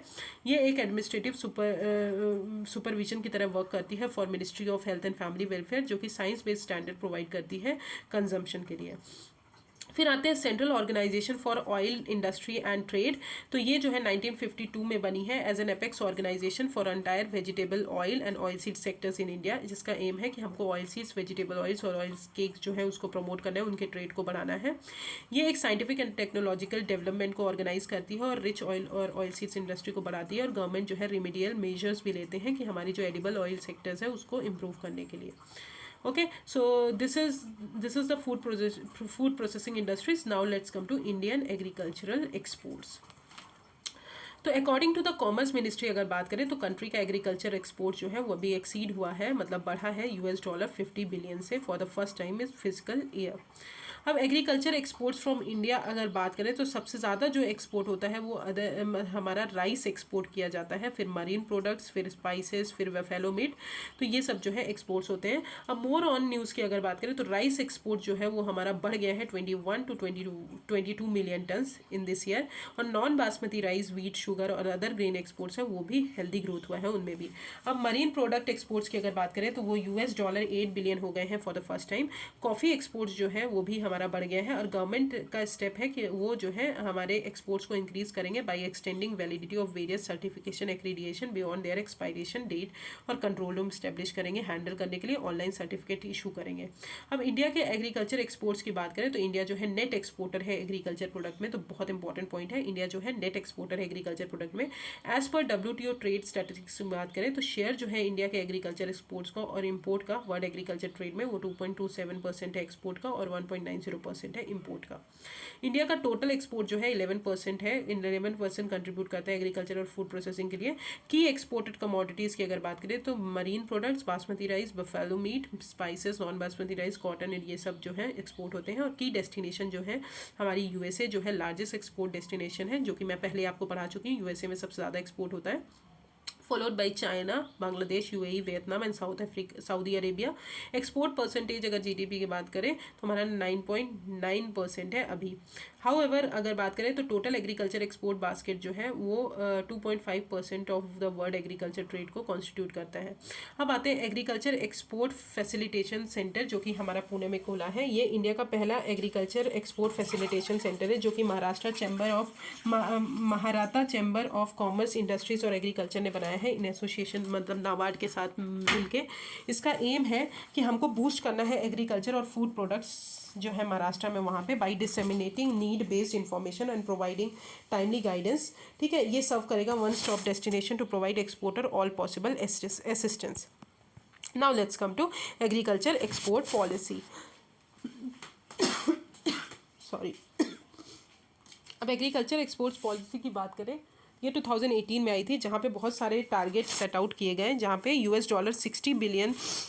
$60+ बिलियन बाई 2022 तक हमको टारगेट अचीव करना है। ये फोकस करेगा एक्सपोर्ट ओरिएंटेड प्रोडक्शन पे, जो भी हम प्रोडक्शन कर रहे हैं कि हमारा जो है उससे एक्सपोर्ट हम कर पाए। ठीक है, और इसके ऑब्जेक्टिव्स क्या है कि हमको सबसे पहले एक्सपोर्ट बास्केट को डाइवर्सिफाई करना है, बढ़ाना है। एक्सपोर्ट डेस्टिनेशन हमको देखनी है कि कहाँ कहाँ हम भेज सकते हैं, पेरिशेबल आइटम्स भी इंक्लूड करेंगे। To promote noble and indigenous, organic, ethnic, traditional और नॉन ट्रेडिशनल चीज़ों को प्रमोट करेंगे। एग्रीकल्चर इंस्टीट्यूशन मैकेनिज्म बनाएंगे और डबल करेंगे इंडिया का share in world agriculture exports, और इनेबल करेंगे फार्मर्स को कि वो बेनिफिट हो पाए एक्सपोर्ट अपॉर्चुनिटीज़ से। अब कुछ इनिशिएटिव्स हैं, तो agriculture and processing food products export development authority APEDA, ये इस्टेब्लिश हुई है under the APEDA act by the parliament, और इसका मैंडेट है कि जो भी एक्सपोर्ट प्रमोशन है उसके लिए रिस्पॉन्सिबिलिटी लेना और उसको डेवलप करना, शेड्यूल प्रोडक्ट्स हैं उनको डेवलप करना। ये फाइनेंशियल असिस्टेंस, इंफॉर्मेशन, गाइडलाइंस ये सब भी प्रोवाइड करेंगे शेड्यूल प्रोडक्ट्स को डेवलप करने के लिए। फिर आते हैं scheme of mega food parks. तो फूड प्रोसेसिंग जो इंडस्ट्रीज़ है, फूड प्रोसेसिंग इंडस्ट्रीज़ मिनिस्टर जो है उन्होंने अभी लॉन्च किया है, इनॉग्रेट किया है इंडिया का बेस्ट मेगा फूड पार्क जो है रायपुर छत्तीसगढ़ में। तो कहाँ पे इंडिया का best mega food park? Raipur Chhattisgarh में। मेगा फूड पार्क जो है ये क्लस्टर बेस्ड अप्रोच पे बेस्ड है, अंडर विच गवर्नमेंट जो है फाइनेंशियल असिस्टेंस प्रोवाइड करती है 50 करोड़ पर प्रोजेक्ट को। स्कीम्स जो है इसके अंदर आती हैं कि हमको एक मैकेनिज्म बनाना है, एक मैकेनिज्म प्रोवाइड करना है कि जो भी एग्रीकल्चर प्रोडक्शन है उसको लिंक कर सके मार्केट से, कि मार्केट तक चीज़ें पहुंच सके और फार्मर्स को हेल्प मिल सके। वेस्टेज को मिनिमाइज़ करना है और फार्मर्स की इनकम को इंक्रीज़ करना है। अब आते हैं एग्री स्टैक। एग्री स्टैक जो है ये भी मैं आपको पढ़ा चुकी हूँ। ये न्यूज़ में रिसेंटली ये है कि बहुत सारे ऑर्गेनाइजेशन जो फार्मर्स के लिए वर्क करते हैं, फार्मर्स की राइट के लिए और उनके डिजिटल राइट के लिए, उन्होंने कंसर्न बताया है over governments plan of creating agri stack. Agri stack जो गवर्नमेंट क्रिएट कर रही है उसके लिए कंसर्न बताया है। तो एग्री स्टैक है क्या? एग्री स्टैक जो है बहुत सारी टेक्नोलॉजीज को कलेक्ट करके और डिजिटल डेटाबेस को कनेक्ट करके जो भी गवर्नमेंट वो है कि फार्मर्स और उनके एग्रीकल्चर सेक्टर पे फोकस करना है। एग्री स्टैक में फार्मर स्टैक होगा, फार्म स्टैक होगा, क्रॉप स्टैक होगा। इन तीनों को इंटीग्रेट करे जाएगा टेक्नोलॉजी प्लेटफॉर्म में, जहाँ पे डिजिटल लैंड रिकॉर्ड्स और कैडेस्ट्रल मैप ये सब चीज़ें जो है एक प्लेटफॉर्म पे रिकॉर्ड की जाएंगी। फार्मर स्टैक जो है वो फार्मर का डेटा आधार के साथ कलेक्ट करेंगे, जहाँ पे यूनिक आइडेंटिफायर होगा। फार्म स्टैक जो है वो जियो स्पेशियल इन्फॉर्मेशन बताएगा कि फार्म का कहाँ पे वो रहते हैं, कहाँ पे कौन सा फार्म जो है फार्मर्स ओन करता है विद कैडेस्ट्रल मैप। और क्रॉप स्टैक जो है वो क्रॉप का डेटा जो है वो लिंक करेगा फार्म से। अब डेटा जो है वो इंटरलिंक किया जाएगा with land registration, cadastral map, satellite images from state government and this over a period of time. प्रधानमंत्री फसल बीमा योजना, पीएम किसान और सॉइल हेल्थ कार्ड जो है इन सबको इंटीग्रेट किया जाएगा थ्रू कॉमन डेटाबेस। फिर एग्री स्टैक जो है वो स्टार्ट किया जाएगा with memorandum of understanding with Microsoft corporation, जो कि unified farmer service interface create करेंगे क्लाउड कंप्यूटिंग सर्विसेज के साथ। और ये जो है वो पायलट प्रोजेक्ट के लिए 100 विलेजेस में जाएगा इन उत्तर प्रदेश, मध्य प्रदेश, गुजरात, हरियाणा, राजस्थान और Andhra Pradesh. For other MoUs जो है 4 अदर एमओयूज भी साइन किए जाएंगे। स्टार एग्री बाजार, Patanjali organic research institute for agriculture management services, Amazon internet services, एसरी इंडिया, के साथ भी किए जाएंगे। और गवर्नमेंट जो है वो सेंट्रलाइज फार्मर्स डेटाबेस प्रिपेयर करेगी और बहुत सारी सर्विसेज फॉर्मुलेट करेगी कि जो है एग्रीकल्चर को बेनिफिट कर पाए। ये डेटाबेस जो है वो लिंक किया जाएगा लैंड रिकॉर्ड्स जो है फार्मर्स के उनके साथ। Across the unique farmers ID will be generated और इंटीग्रेटेड डेटाबेस जो है फार्मर्स को बनाया जाएगा। ठीक है, तो these are the agri stacks के जो भी वो हैं। ओके, फिर बेनिफिट्स देख लेते हैं। तो ये क्या करेंगे, फॉर्मल क्रेडिट को इम्प्रूव करेंगे। ठीक है, और लीकेजेस जो है उसको प्रिवेंट करेंगे। क्रॉप इंश्योरेंस और प्रोडक्टिविटी बढ़ाएंगे। मैकेनिज्म मार्केटिंग और प्राइस डिस्कवरी के लिए स्मूथ करेंगे। और बेटर क्वालिटी ऑफ इनपुट जो है प्रोवाइड करेंगे हमारे उनको। और जीआईएस और इंटरनेट ऑफ थिंग्स सर्विसेज जो है वो भी डिप्लॉय की जाएंगी। Okay, so this are the benefit. NITI Aayog ने डेवलपमेंट ऑफ एग्री स्टैक को प्रपोज किया है कि ये एक कॉमन डेटा इंफ्रास्ट्रक्चर क्रिएट करना है, गवर्नमेंट क्रिएट करेगी, जो कि डुप्लीकेशन जो है एफर्ट्स के उनको रिड्यूस करेगी। ठीक है, पहले सबसे पहले आइडेंटिफिकेशन ऑफ डेटा और सोर्सेस और कलेक्शन ऑफ डेटा, फिर प्रोसेसेस ऑफ डेटा, फिर क्रिएटिंग चैनल्स उन डेटास के लिए, फिर डेवलपमेंट ऑफ एप्लीकेशन। ठीक है, प्रपोज स्टैक कहीं ना कहीं हमारे प्रोसेस को एज करेगा और हमारे हेल्प करेगा फार्मर्स को कि वो ईजिली जो है किसी चीज़ में उनको डिले ना हो पाए। अब कंसर्न्स क्या रेज्ड है कि डेटा सिक्योरिटी, क्योंकि फार्मर्स का जो है आधार लिया जाएगा, डेटा प्रोटेक्शन वो ब्रीच हो सकता है। Financial exploitation, one fintech company जो है एबल टू कलेक्ट ग्रैनुअल डेटा जिसके कारण फार्मर्स को एक्सप्लॉइट कर सकती है। एक्सक्लूजन है, फार्मर्स का database will be based on digitalise land records which is full of loop holes. ठीक है, तो लूप होल से भरा है जिसके कारण बहुत सारे फार्मर्स एक्सक्लूड भी हो सकते हैं।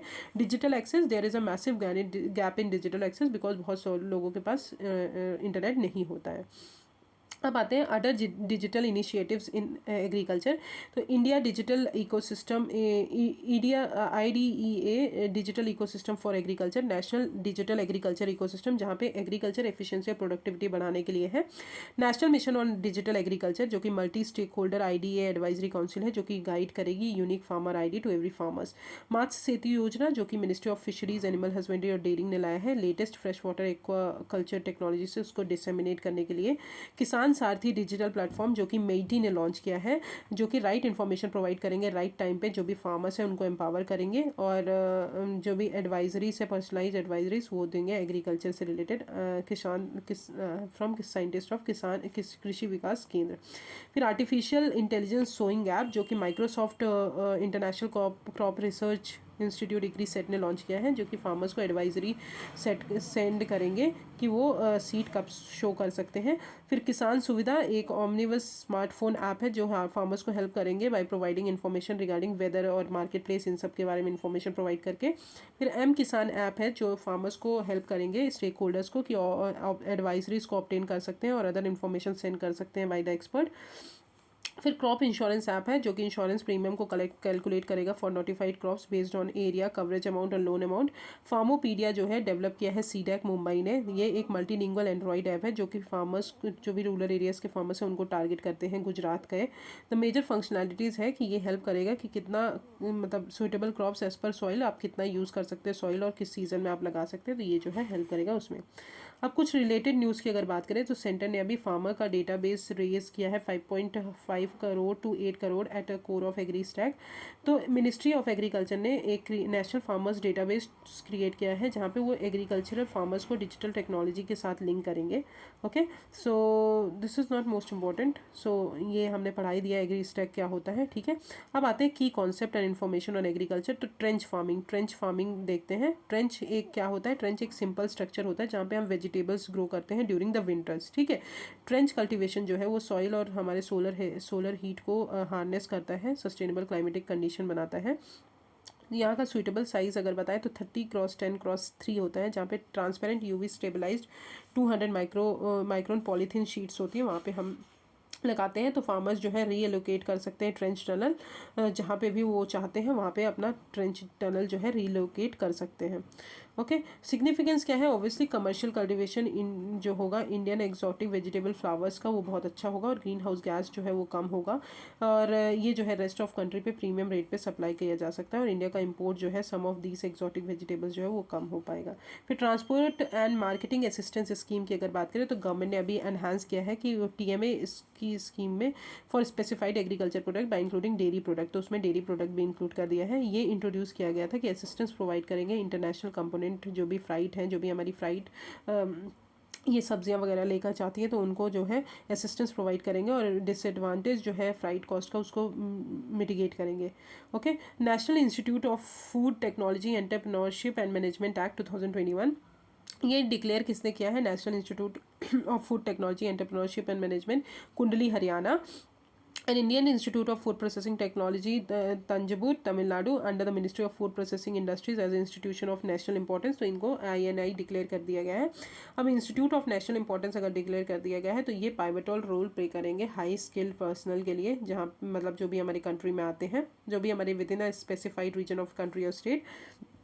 फॉरेन इंस्टेट अगर बात करें to be declared an INI, special act जो है पास किया गया है पार्लियामेंट से that provide institute with this status, मतलब स्पेशल एक्ट के थ्रू प्रोवाइड किया जाता है और ये सर्टन क्राइटेरिया बताते हैं इंस्टीट्यूट के लिए जो उनको मीट करना पड़ता है।